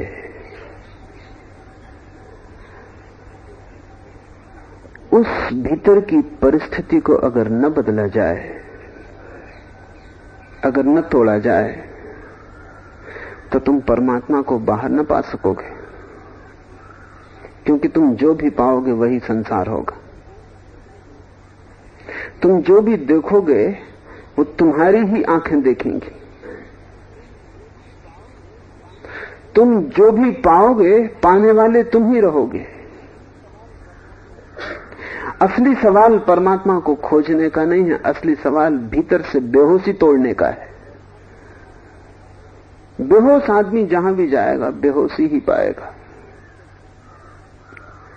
भीतर से माया टूट जाए, सुसुप्ति टूट जाए, स्वप्न टूट जाए, तो तुम जहां हो वहीं तुम्हें परमात्मा उपलब्ध हो जाएगा। वही तुम्हें चारों ओर से घेरे खड़ा है, उसके अतिरिक्त और कोई भी नहीं है। तुम उससे कैसे वंचित हुए यही चमत्कार है, तुमने कैसे उसे खोया यही चमत्कार है। जरूर तुम किसी गहरी मूर्छा में हो। महावीर ने कहा है, कोई ने पूछा साधु कौन? महावीर ने कहा जो सोया है, जो जागा है वो साधु, और असाधु जो सोया है। तुम्हारे भीतर कुछ जागने की प्रक्रिया भी है और कुछ सोने की प्रक्रिया भी। तुम्हारे भीतर सपना देखने की क्षमता भी है और सत्य को जागने की क्षमता भी है। तुम जाग भी सकते हो और सो भी सकते हो। ये दोनों तुम्हारे भीतर क्षमताएं। सोने की क्षमता का नाम माया है, रात तुम सपना देखते हो, सपना देखने के लिए एक चीज जरूरी है कि तुम सो जाओ। जागे जागे सपना देखना मुश्किल है। सपना देखने के लिए सोना जरूरी है। और जैसा तुम देख रहे हो जगत को, अभी रुपए में तुम्हें परमात्मा दिखाई पड़ता है, हड्डी मांस मज्जा में तुम्हें सौंदर्य दिखाई पड़ता है, भोजन में तुम्हें जीवन का सारा रस दिखाई पड़ता है, वस्त्रों में तुम्हें जीवन की सारी कला दिखाई पड़ती है, व्यर्थ में तुम्हें सार दिखाई पड़ता है, सार का तुम्हें कोई पता नहीं चलता। इससे एक बात जाहिर है कि तुम सोए हुए हो और सपना देख रहे हो। माया महाठगनी हम जानी। माया कोई दार्शनिक तत्व नहीं है। दार्शनिकों के हाथ में पड़ गया सिद्धांत तो उन्होंने बड़े सिद्धांत खड़े किए और बड़े विभूचन में डाल दिया। अगर तुम दार्शनिकों को पढ़ोगे तो तुम बड़ी मुश्किल में पड़ोगे कि माया क्या है, क्योंकि उन सबकी व्याख्याएं अलग है। कोई कहेगा ये परमात्मा की शक्ति है, कोई कहेगा ये परमात्मा की छाया है, और उनको बड़ी कठिनाई है, शंकराचार्य को बड़ी कठिनाई है कि ये माया कहां से आती है। क्योंकि अगर सभी कुछ ब्रह्म है तो माया कैसे पैदा होती? कोई उत्तर उनके पास नहीं, कोई उत्तर हो भी नहीं सकता। लेकिन अगर गौर से समझो तो माया मनोवैज्ञानिक तत्व है, माया कोई दार्शनिक तत्व नहीं। माया का कोई संबंध ब्रह्म से, अस्तित्व से नहीं है। माया का संबंध तुमसे है। माया तुम्हारी छाया है, ब्रह्म की नहीं। और माया तुम्हारे भीतर बेहोशी का नाम है। इसलिए जैसे जैसे तुम भीतर जागरूक हो जाओगे, जैसे जैसे सजग और साक्षी हो जाओगे, वैसे वैसे माया तिरोहित हो जाएगी। अगर माया ब्रह्म का तत्व है तो तुम उसे कैसे तिरोहित कर पाओगे? तब तो तुम जागोगे कैसे? अगर माया ब्रह्म का अंग है तो तुम उसे कैसे मिटा पाओगे? नहीं, माया तुम्हारा ही अंग है। तुम ब्रह्म की चर्चा में मत पड़ो। तुम उसे जान भी ना पाओगे जब तक तुम्हारे भीतर की माया न टूट जाए। माया शब्द बड़ा महत्वपूर्ण है। माया का ठीक वही अर्थ है जो अंग्रेजी में मैजिक का, मूल शब्द का वही अर्थ है। तुम्हारे भीतर स्वप्नों को गढ़ लेने की एक चमत्कारी क्षमता है। रात तुम एक अंधेरे रास्ते से गुजरते हो, भय तुम्हारे भीतर है। अंधेरे का भय, अकेलेपन का भय, अजनबी रास्ते का भय, तुम कप रहे हो भय से। भय एक माया का हिस्सा है। पत्ते हिलते, तुम समझते हो कोई आ रहा है। पत्तों की हिलने की आवाज तुम कैसे किसी के आने के पदचाप में बदल लेते हो तुम्हारे भय के कारण। दिन होता, उजाला होता, रास्ते पे लोग होते, तुम चिंता भी ना करते कि पत्तों में कोई आवाज हो रही। सूखे पत्ते हवा में हिल रहे हैं, तत्क्षण तुम चौंक के खड़े हो जाते हो, लगता है कोई आ रहा है। आवश्यक नहीं है पत्तों का हिलना। अगर भय काफी हो तो अपने ही पैर की आवाज सुनसान रास्ते पे मालूम पड़ती है कोई पीछा कर रहा है। अपने ही पैर की आवाज सुनसान रास्ते पर लगती है कोई पीछा कर रहा है। अंधेरे में वृक्षों के रूप रंग लगते हैं भूत प्रेत खड़े। मरघट पे जाके किसी दिन देखो, तुम्हें बहुत चीजें दिखाई पड़ेंगी जो वहां है ही नहीं, और इतने जोर से दिखाई पड़ेंगी कि तुम्हें अपना अस्तित्व छीन और उनका अस्तित्व ज्यादा प्रगाढ़ मालूम पड़ेगा। और अगर तुम भयभीत होकर भाग खड़े हुए तो जितना तुम्हारा भय बढ़ता जाएगा उतना ही। कभी तुम्हें पता है मरघट से तुम गुजर जाओ, तुम्हें पता ना हो कि मरघट है, तो कुछ ना होगा। कोई भूत प्रेत रास्ते में ना आएंगे, कोई ढोल ना बजेगा, कोई प्रकाश ना जलेगा, कोई ज्योति इस कोने से उस कोने तक न जाएगी। तुम्हें पता ना हो कि मरघट है, तुम मजे से गुजर जाओगे। और तुम्हें पता हो कि मरघट है और मरघट ना भी हो कि तुम मुसीबत में पड़ जाओगे। एक मेरे मित्र हैं, सदा डींग वे मारते हैं निर्भय होने की। जो भी आदमी निर्भय होने की डींग मारता है, समझ लेना कि भयभीत है। नहीं तो डींग मारने की कोई जरूरत नहीं। डींग हम सदा विपरीत की मारते हैं। तो मेरे घर मेहमान थे, तो मैंने उनसे कहा कि आप भूत प्रेत से भी नहीं डरते? उन्होंने कहा क्यों डरूं, भूत प्रेत हैं कहां, सब मन की कल्पना है, मैं किसी से नहीं डरता। तुम मेरे सामने भूत प्रेत लाओ। मैंने कहा ठहरो, तुम ठीक वक्त पे आ गए हो। वो थोड़े डरे। क्या मतलब? सामने के मकान में इस समय भूतों का अड्डा है, तो मैं वहां इंतजाम तुम्हारे सोने का करवा देता हूं, वहां कोई है भी नहीं, बस तुम और भूत। वो थोड़े हंसे, लेकिन उनकी हंसी अब खोखली थी। उन्होंने कहा मैं डरता नहीं, क्या जरूरत वहां जाने की? तो तुम नहीं डरते तो फिर जाने में भय क्या? फंस गए। कहने लगे अच्छा, लेकिन उनका चित्त बड़ा उदास हो गया। सामने के मकान में कभी किसी ने नहीं सुना था कि भूत थे भी नहीं, लेकिन वहां कुछ उस मकान को एक तेल का दुकानदार अपने खाली पीपे रखने के काम में ला, एक गोदाम की तरह, इसलिए उसमें कोई था भी नहीं, मगर खाली पीपे गर्मी के दिनों में आवाज करते। दिन में फैल जाते हैं गर्मी के कारण, रात में सिकुड़ते हैं। और कोई 1000-2000 पीपे थे मकान, तो आवाज एक पीपे से दूसरे पीपे में जाती और काफी सुंदर भूत प्रेतों की लीला उस घर में चलती थी। उनको मैंने उस मकान में जाकर बिस्तर लगवा दिया, ऊपर उनको बिठा के सुलाया दूसरी मंजिल पर। रात को कोई 2 बजे चीख पुकार की एकदम आवाज मची। खड़े छज्जे पर सामने बिल्कुल विक्षिप्त दशा में चिल्ला रहे थे कि बचाओ। तो मैंने कहा कि घबराना क्या, चाबी मैं तुम्हें दे दिया हूं, तुम उतर के बाहर निकल आओ। उन्होंने कहा उसी कमरे में से तो गुजरना पड़ेगा जहां वो सब भूत लीला, भूत प्रेत लीला चल रही। तो बड़ी मुसीबत हो गई, तब उतारें कैसे? उन्होंने कहा सीढ़ी लगाओ।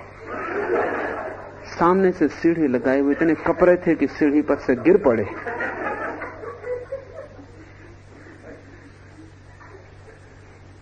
उनको मैं लाख समझाया बाद में कि वहां कुछ भी नहीं है, पर उन्होंने कहा मैं नहीं मान सकता,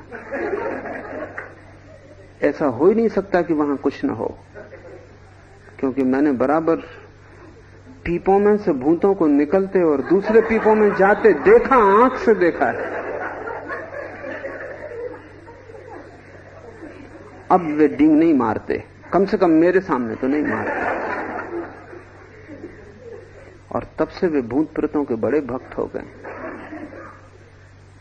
और मैं भी उन्हें समझाया कि वहां कुछ नहीं है, सारी बात समझा दी कि पीपे हैं, आवाज करते हैं, उनका छोड़िए। जब तक मुझे अनुभव नहीं था एक बात थी, अब अपने अनुभव से कहता हूं, ये अनुभव माया है। और बूढ़े आदमी जो भी अनुभव से कहते हैं इस संसार के संबंध में, वो सब अनुभव ऐसा ही है। सिर्फ उस आदमी के अनुभव का कोई सार है जो माया से जग गया हो, बाकी सब अनुभव ऐसा ही है। इस अनुभव का कोई भी मूल्य नहीं, क्योंकि तुम्हारी कल्पना तुम्हारे भीतर की बेहोशी से प्रसूत है। इसलिए कबीर कहते हैं माया महाठगनी हम जानी, निर्गुण फांस लिए कर डोले। कहते हैं इससे बड़ा और चमत्कार क्या होगा कि जो निर्गुण है, तुम निर्गुण हो, तुम ब्रह्म हो, तुम परम ऊर्जा हो जगत की, निराकार शुद्ध। इससे बड़ा चमत्कार क्या होगा? निर्गुण फांस लिए कर डोले। निर्गुण को फांस लिया है माया ने और हाथ में हाथ डाल के डोल रही। माया महाठगनी हम जानी, बोले मधुरी बानी। और बड़े मधुर वचन है माया के, होंगे ही, अन्यथा इतने लोग फंसते कैसे? बड़े मधुर वचन है, बड़े सुखद स्वप्न दिखाती है। एक रूप खड़ा कर देती चारों तरफ। सपना इतना प्रगाढ़ हो जाता है, इतना इंद्रधनुषी कि तुम रुक नहीं सकते। यात्रा पर जाना होता है, सपने खोजने पड़ते हैं। सारे लोग दौड़ रहे हैं अपने अपने सपने की तलाश में, और उन सपनों को तुम कभी भी पाओगे नहीं, क्योंकि वे कहीं है नहीं, उनका कोई अस्तित्व नहीं है। आखिर में तुम पाओगे कि विषाद, हाथ खाली। आखिर में तुम पाओगे सब पा लिया तो भी हाथ खाली, कुछ न पाया तो भी हाथ खाली। आखिर में तुम पाओगे मृत्यु आती, सब सपने टूट जाते हैं और तुमने जीवन का इतना बहुमूल्य अवसर व्यर्थ गंवा दिया। जहां सत्य जाना जा सकता था, वहां तुम सपनों के पीछे दौड़ते रहे। छोटे बच्चे तितलियों के पीछे दौड़ते हैं। अगर तुम गौर से देख सको तो बूढ़ों को भी तुम तितलियों के पीछे ही दौड़ते पाओगे। तितलियां बदल गई होंगी क्योंकि बूढ़े अनुभवी हैं, लेकिन दौड़ नहीं बदलती और दौड़ तितलियों के पीछे ही बनी रहती।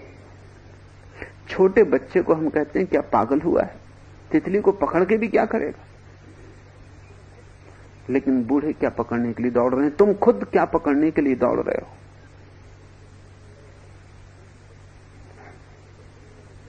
तुम भी बच्चे थे, तितलियां पकड़ते रहे। तुम्हारे बच्चे भी कल बूढ़े हो जाएंगे और वो भी अपने बच्चों को समझाएंगे क्या तितलियों के पीछे दौड़ रहे हो। लेकिन बूढ़े भी तितलियों के पीछे दौड़ते रहते हैं। और अगर चुनाव ही करना है तो बच्चों की तितलियां ज्यादा ठीक मालूम पड़ती हैं बजाय बूढ़ों के। बूढ़े नोट के पीछे दौड़ रहे हैं, पद के पीछे दौड़ रहे हैं। दिल्ली उनका मोक्ष, वो दिल्ली जा रहे हैं। धन उनकी आत्मा है, वो धन जोड़े जा रहे हैं। बच्चे कंकड़ पत्थर बीन लेते हैं और बूढ़े हीरे जवाहरात। फर्क कितना है? कंकड़ पत्थर में, हीरे जवाहरात में कोई भी तो फर्क नहीं। अगर आदमी इस जमीन पे ना हो तो एक साधारण पत्थर में और कोहिनूर में क्या फर्क होगा? कोहिनूर कुछ अकड़ के कह सकेगा मैं विशिष्ट हूं, लेकिन बड़े से बड़े सम्राट भी। कोहिनूर हीरा रणजीत सिंह के पास था। फिर रणजीत सिंह की मृत्यु के बाद महारानी विक्टोरिया की नजर कोहिनूर पर लगी रही। कोई भी हालत में कोहिनूर पाना जरूरी है। विक्टोरिया के पास सब कुछ था, बड़ा विराट साम्राज्य था जिसमें सूर्य का कभी अस्त नहीं होता था, मगर ये कोहिनूर उसके हृदय में जख्म की तरह सताता रहा। और उसको सताने के लिए रणजीत सिंह कोहिनूर अपने घोड़े पर लटका के रखते थे। खुद नहीं लगाते थे उसको, घोड़े पर लटका रखा था। रणजीत सिंह की मृत्यु के बाद लड़का नाबालिग था रणजीत सिंह का, तो उसको विक्टोरिया ने इंग्लैंड बुला लिया। नाबालिग था, जब तक वो बालिग ना हो जाए तब तक राज्य का मालिक भी नहीं हो सकता, तो तब तक उसकी दीक्षा का भार ब्रिटिश राज्य ने ले लिया। वो लड़का लोगों से कहता फिरता था कि मुझ में रस नहीं, रस कोहिनूर में, और ये चोर है ये औरत। और कोहिनूर हीरा चुरा लिया गया। नाबालिग लड़का है, कहीं खो ना दे, इसलिए कोहिनूर ले लिया गया ब्रिटिश साम्राज्य में। फिर वो कभी वापस नहीं लौटाया गया। विक्टोरिया की नजर भी एक पत्थर पे लगी है जिसके पास सब है। बूढ़े भी कंकड़ पत्थर बीनते रहते हैं। बच्चों की तितलियां कम से कम जीवित हैं। तुम्हारी तितलियां बिल्कुल मरी हुई, लेकिन दौड़ जारी रहती, क्योंकि माया तो एक ही है। वो बच्चे के भीतर है, वो बूढ़े के भीतर है। जब तक तुम जाग ना जाओ, जब तक तुम्हारा नया जन्म ना हो जागने में, तब तक तुम जो भी करोगे वो मूढ़तापूर्ण है। माया से निकला हुआ सभी मूढ़तापूर्ण होगा। एक बात ठीक से समझ लेना, मैं जब भी माया की बात कर रहा हूं तो मुझे माया और ब्रह्म के सिद्धांत से कोई प्रयोजन नहीं, कबीर को भी नहीं। माया तुम्हारे भीतर बेहोशी होने की प्रक्रिया का नाम है, तुम्हारी सोए होने की दशा। तुम नींद में जी रहे हो और सपने तुम्हारे चारों तरफ घिरे हैं। इसलिए ध्यान उपयोगी है, क्योंकि ध्यान माया को तोड़ने का प्रयोग है। कैसे तुम जाग जाओ और माया छिन्न भिन्न हो जाए, और तुम जाग के अगर जगत को देखो तो तुम जगत को पाओगे ही नहीं, वहां तुम ब्रह्म को पाओगे। माया जब तक भीतर है तब तक तुम सत्य को ना देख सकोगे। निर्गुण फांस लिए कर डोले, बोले मधुरी वाणी। बड़ी मधुर वाणी है, सभी को फांस लेती है। जब रुपये की खनकार तुम्हें सुनाई पड़ती है तब कैसी मधुर मालूम पड़ती है। जब एक सुंदर चेहरा स्त्री का तुम्हें दिखाई पड़ता है तो कैसा मधुर मालूम पड़ता है। जब एक पद तुम्हें पुकारता है तो कैसा मधुर मालूम पड़ता है। पीछे सब कड़वा हो जाता है, लेकिन शुरुआत बड़ी मधुर है। ऐसा लगता है जैसे हम जहरीली दवाइयां शक्कर का लेप चढ़ा के देते हैं। ऐसे जीवन का सब जहर हम पीने को राजी हैं, सिर्फ माया का थोड़ा सा लेप चाहिए। पीछे सब जहर प्रकट होता, लेकिन तब बहुत देर हो गई होती।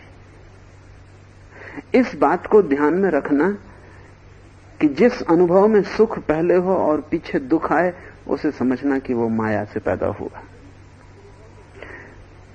इससे विपरीत जिस अनुभव में दुख पहले मालूम पड़े और सुख पीछे आए, समझना कि वो माया से पैदा नहीं हुआ।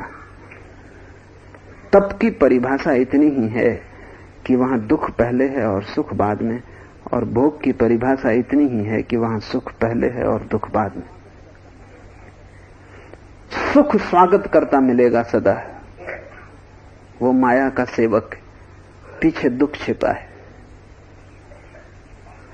तपस्या में, साधना में जब तुम सत्य की खोज में भरोगे मुमुक्षा से और जाओगे तो पहले दुख मालूम पड़ेगा, और अगर तुम उस दुख से बहुत डर गए तो तुम माया से कभी जाग ना सकोगे।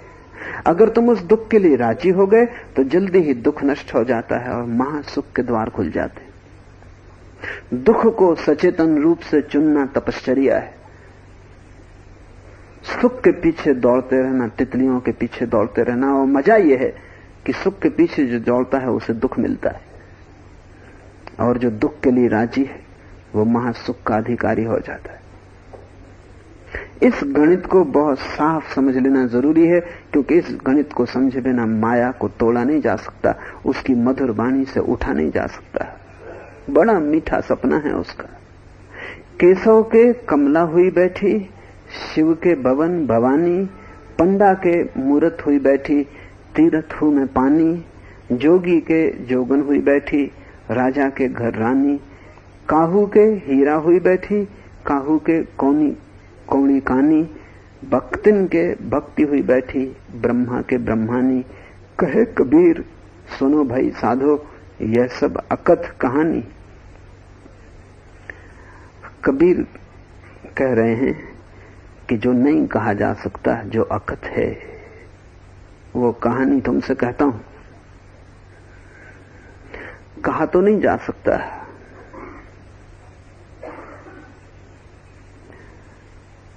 क्योंकि कहना उन चीजों का संभव है जो तर्क युक्त हो। उन चीजों का कहना मुश्किल है जो तर्क के बिल्कुल विपरीत हो। भाषा तर्क की सरणी है, उसमें जो तर्कयुक्त है वो कहा जा सकता है, लेकिन ये बड़ी अतर्क कहानी है कि तुम अपने ही कारण दुख पा रहे हो।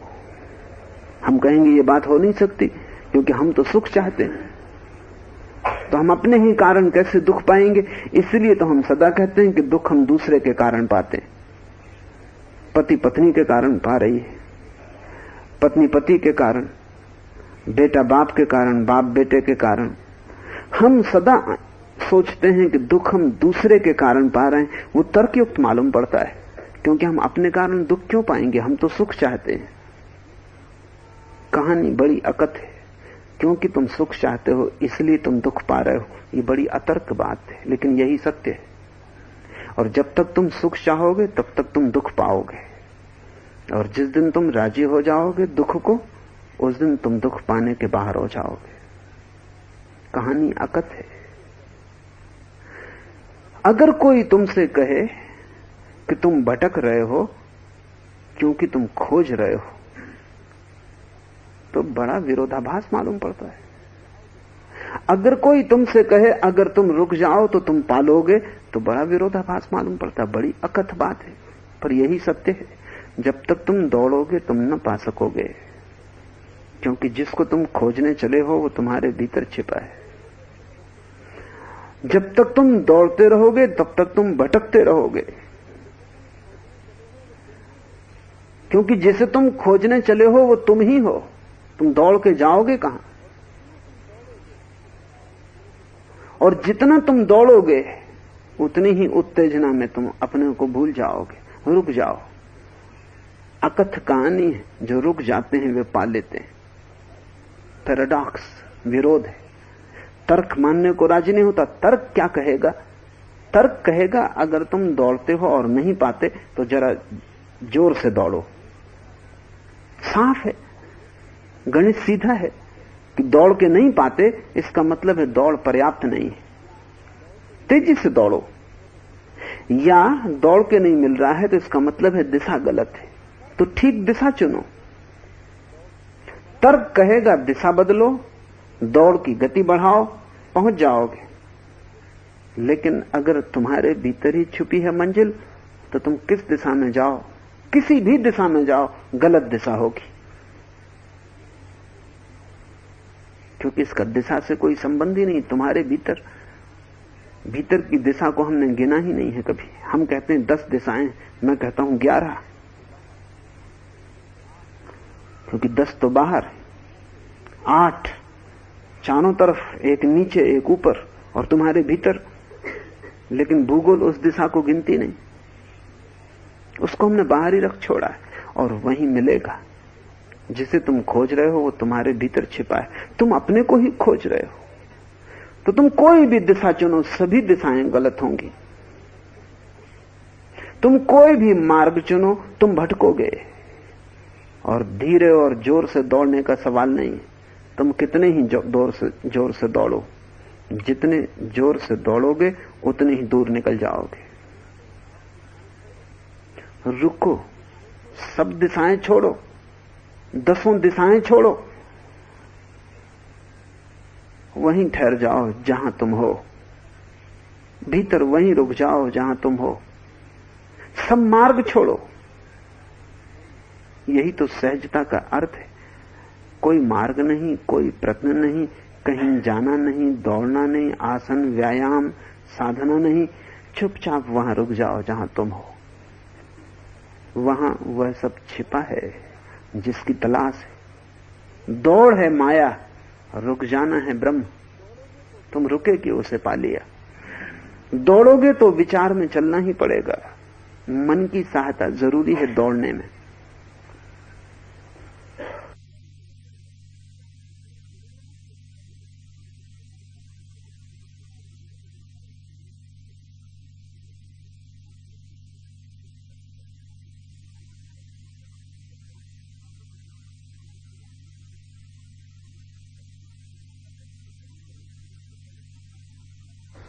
क्योंकि मन यंत्र है, वो तुम्हें मार्ग सुझाता है, वो मार्ग की कठिनाइयां दिखलाता है, वो कैसे मार्ग को पार करो इसकी विधि विधान बनाता है। मन की तो जरूरत रहेगी अगर यात्रा करनी है, और जितनी ज्यादा यात्रा करनी हो उतनी ही ज्यादा मन की जरूरत रहेगी। और मन को तो छोड़ना है, तभी तुम पाओगे। मन माया है, जैसे ही मन रुक जाता है, न कोई यात्रा, तीर्थ यात्रा भी नहीं, जैसे ही तुम अपने भीतर शांत और ठहर जाते हो, एक लहर भी नहीं उठती विचार की, तुम पहुंच गए, आ गई मंजिल। और तब तुम हंसोगे कि इसे खोजने को मैं कितना दौड़ा। तब तुम हंसोगे कि दौड़ने के कारण ही तुम इसे नहीं पा रहे थे। तब तुम हंसोगे कि मैं भी कैसा पागल था, अपने ही कारण दुख पा रहा था और सोचता था दूसरों के कारण दुख मिलता है।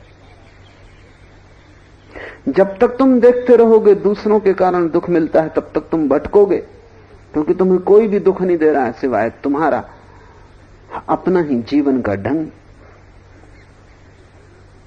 तुम्हारे जीवन की पद्धति गलत है, वो माया से लिप्त है।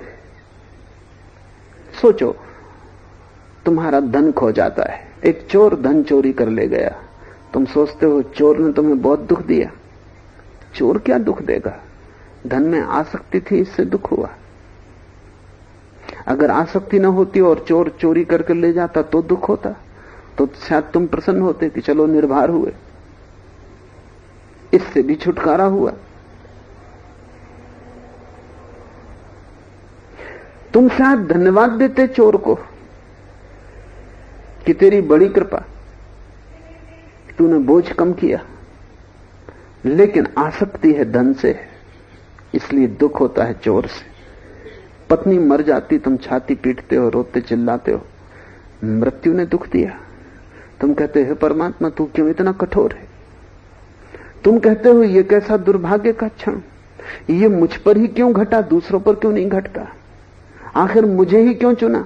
और मैं तेरी रोज प्रार्थना करता हूं, मंदिर भी जाता हूं, गीता भी पढ़ता हूं, कुरान भी पढ़ता हूं, मस्जिद में 5 नमाज पढ़ता हूं, और ये फल मिला।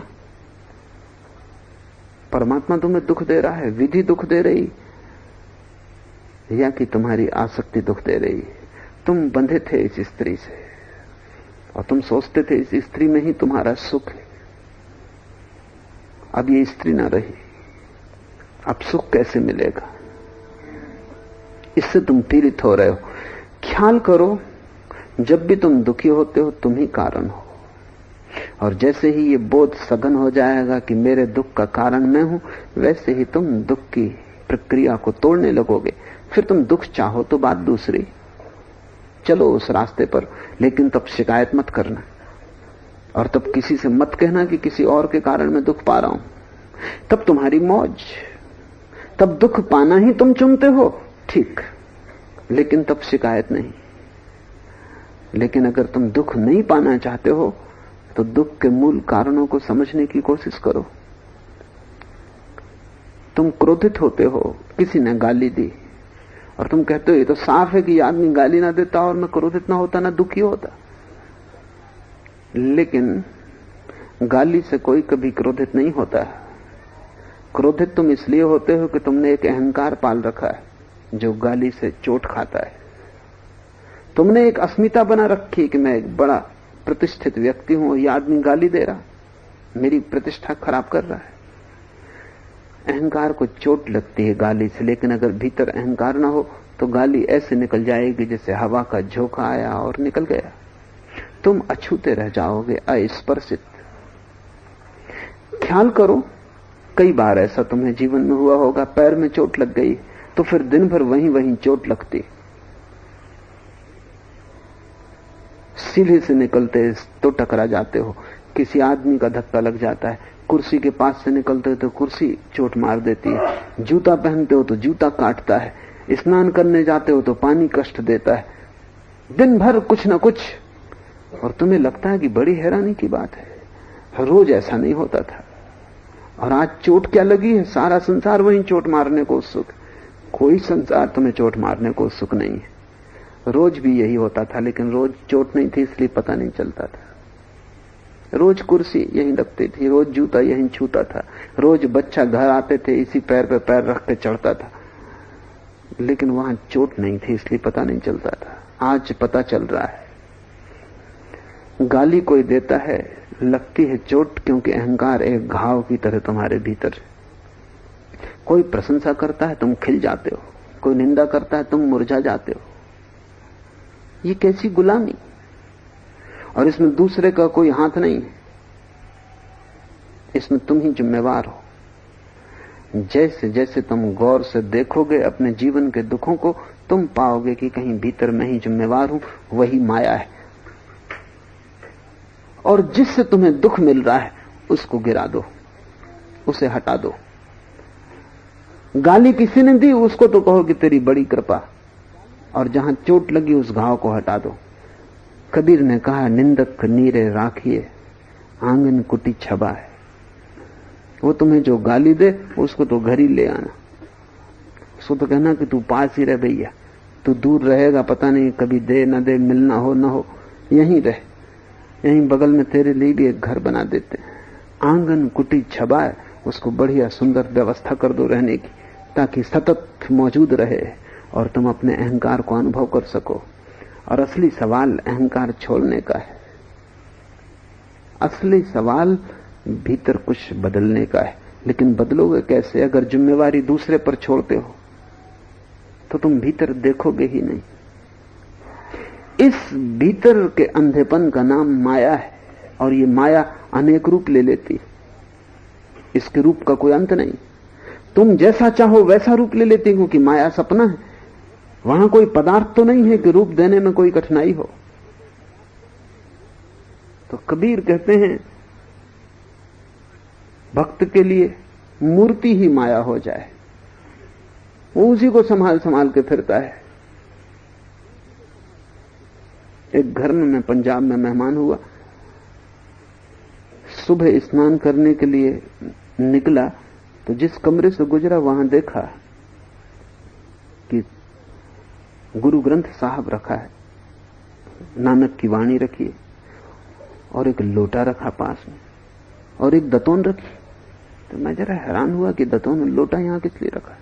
तो उन्होंने कहा कि गुरु ग्रंथ साहब के लिए सुबह दतौन करने के लिए। किताब रखी है वहां, मूर्ति भी नहीं है, गुरु ग्रंथ साहब के लिए दतौन रखी है। मूर्ति भी हो तो भी थोड़ा समझ में आता है, ऐसे तो वो भी मूर्तापूर्ण है, क्योंकि तुम्हारी बनाई मूर्ति, और तुम भली भांति जानते हो बाजार से खरीद लाए हो, और अब दतौन और लोटा रखा हुआ है। लेकिन किताब के सामने तो हद हो गई। लेकिन हो गई है हद इसलिए कि वो किताब का नाम है गुरु ग्रंथ साहब। वो किताब में एक व्यक्तित्व डाल दिया, साहब।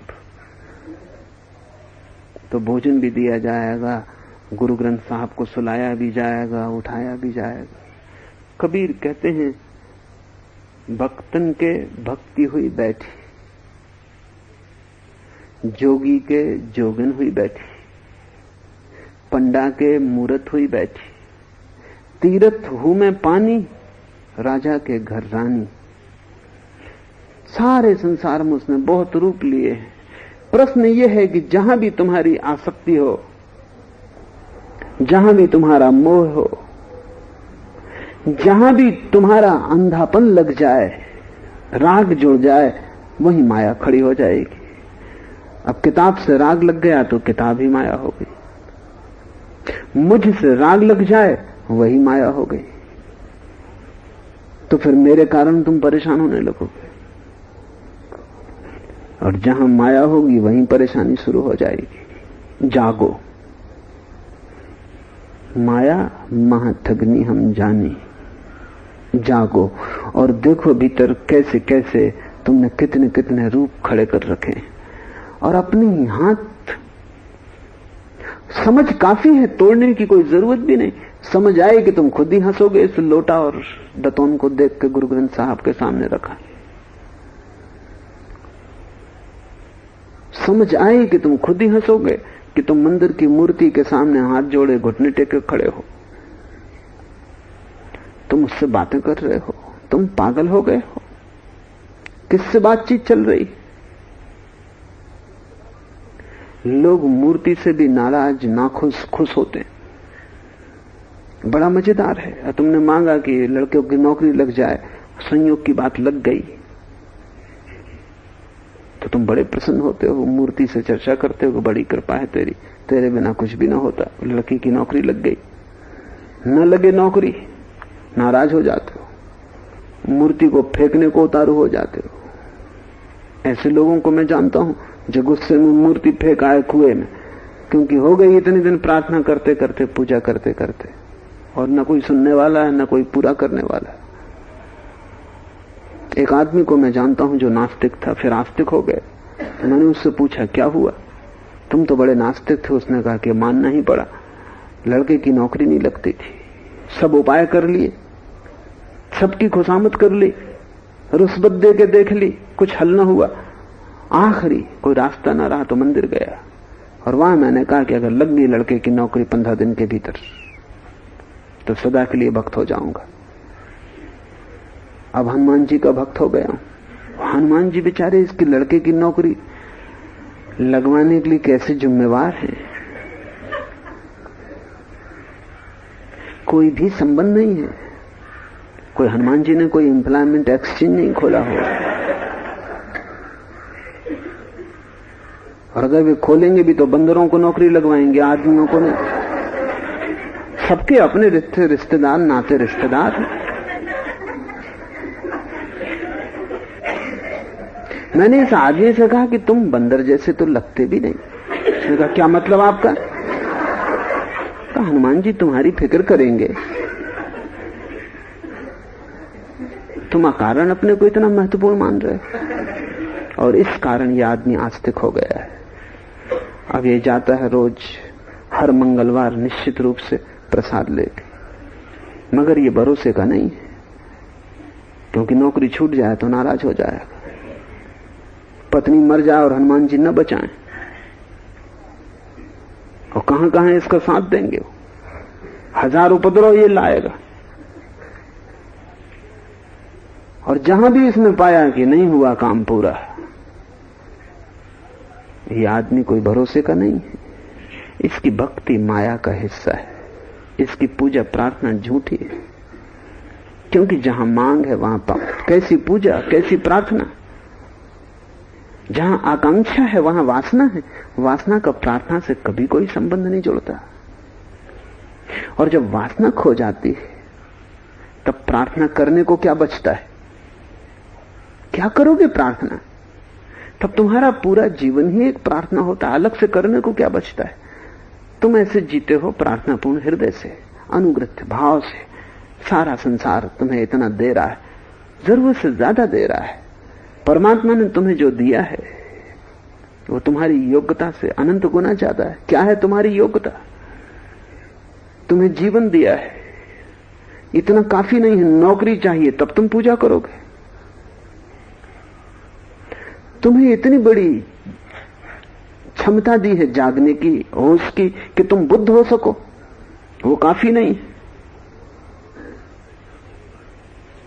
नौकरी चाहिए तब तुम अनुग्रह भाव प्रकट करोगे। जो दिया है वो जरूरत से ज्यादा है, ये भक्त का भाव है।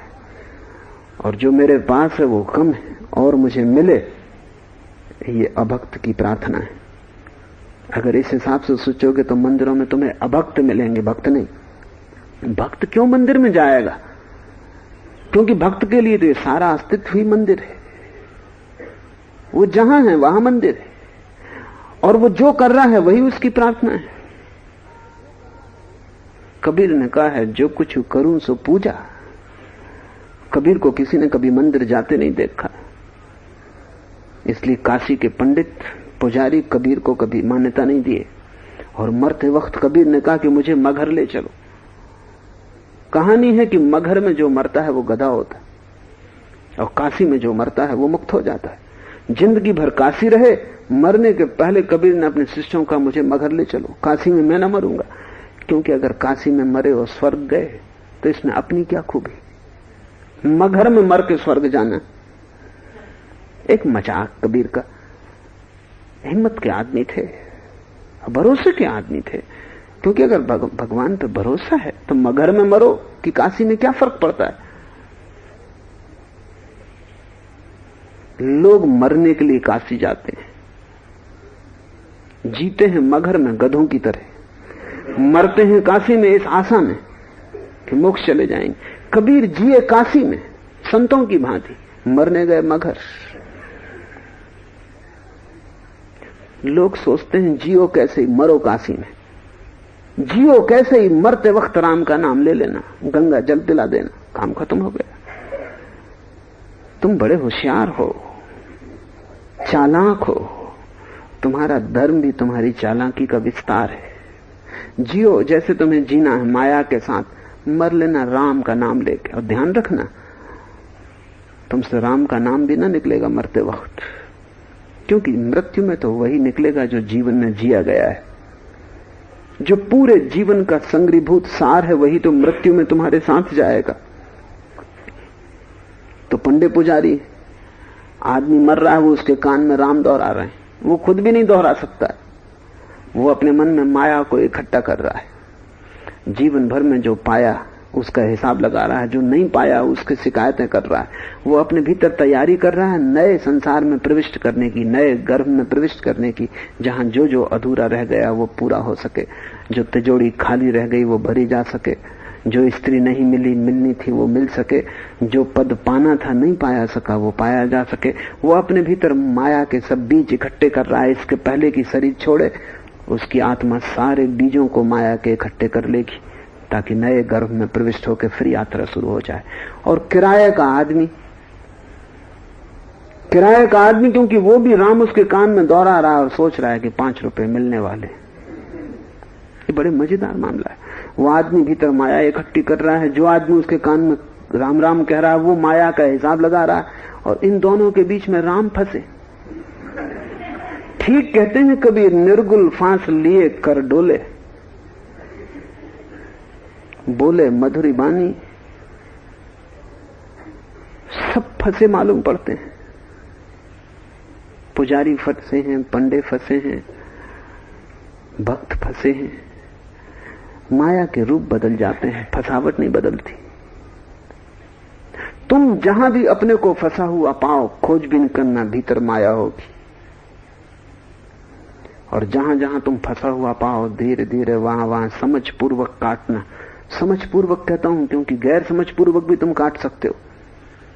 अक्सर लोग गैर समझ पूर्वक काट लेते हैं, तब अधूरी रह जाती है बात, तब नया सिलसिला शुरू हो जाता है। इस पत्नी को छोड़ के भाग जाओगे, दूसरी पत्नी कहीं ना कहीं मिल जाएगी।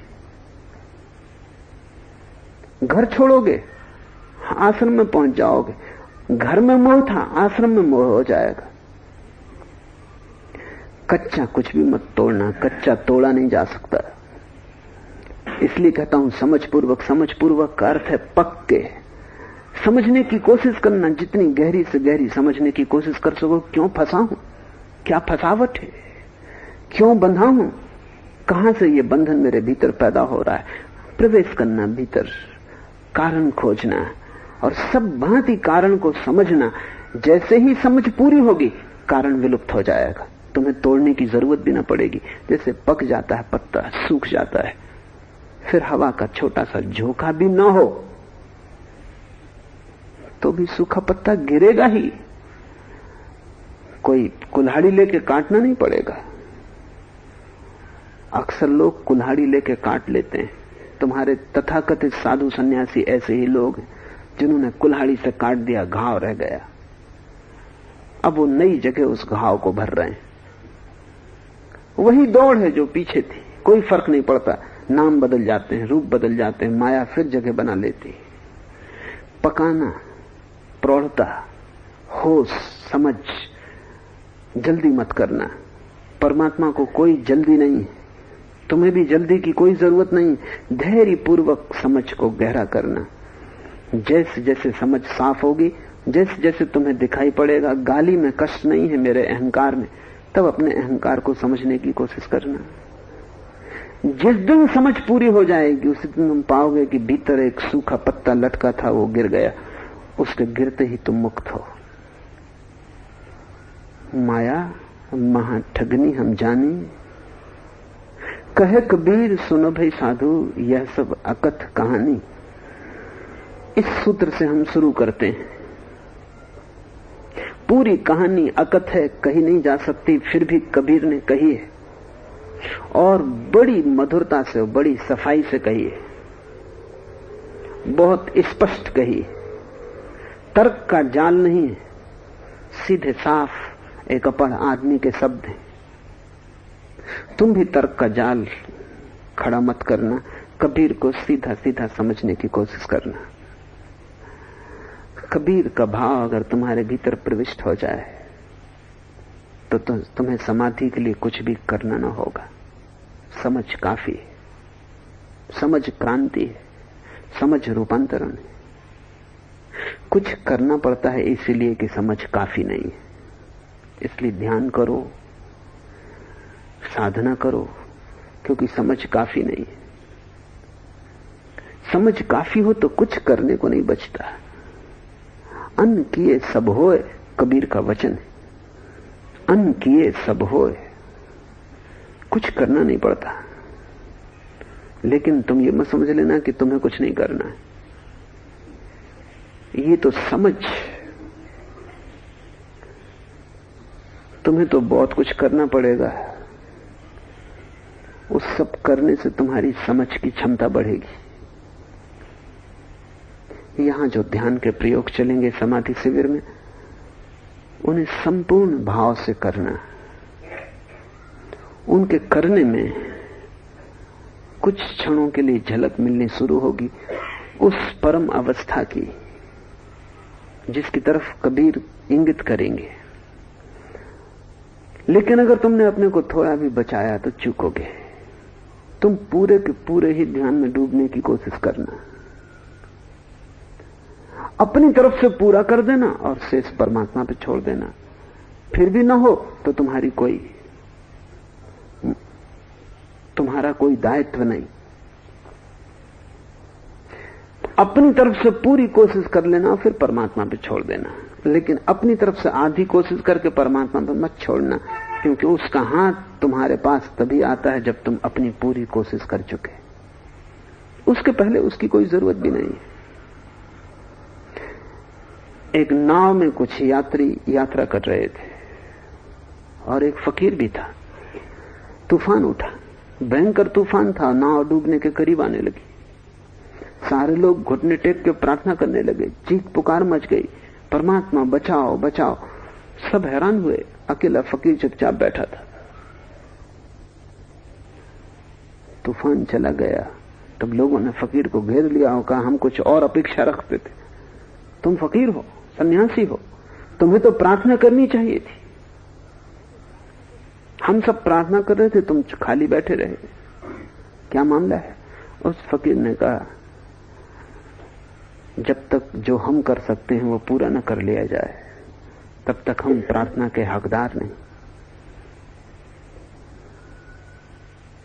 और परमात्मा का हाथ तभी आता है जब हम अपने हाथों का पूरा उपयोग कर चुके। जब तक तुम्हारे पास कुछ करने को बचा है तब तक तुम्हें परमात्मा की जरूरत भी नहीं है। ध्यान के प्रयोगों में तुम अपने को पूरा डुबा देना। अगर तुमने कुछ भी न बचाया तुम अचानक उसका हाथ अपने सिर पर पाओगे। अचानक तुम पाओगे तुम उठा लिए गए। अचानक तुम पाओगे कोई तुम्हें ले चला, कोई नाव तुम्हें दूसरे किनारे की तरफ ले चली। फिर अन्न किए सब होए, उसके पहले नहीं। अपनी तरफ से पूरा कर लेना, फिर उसकी तरफ से शुरू हो जाता है। आज इतना है।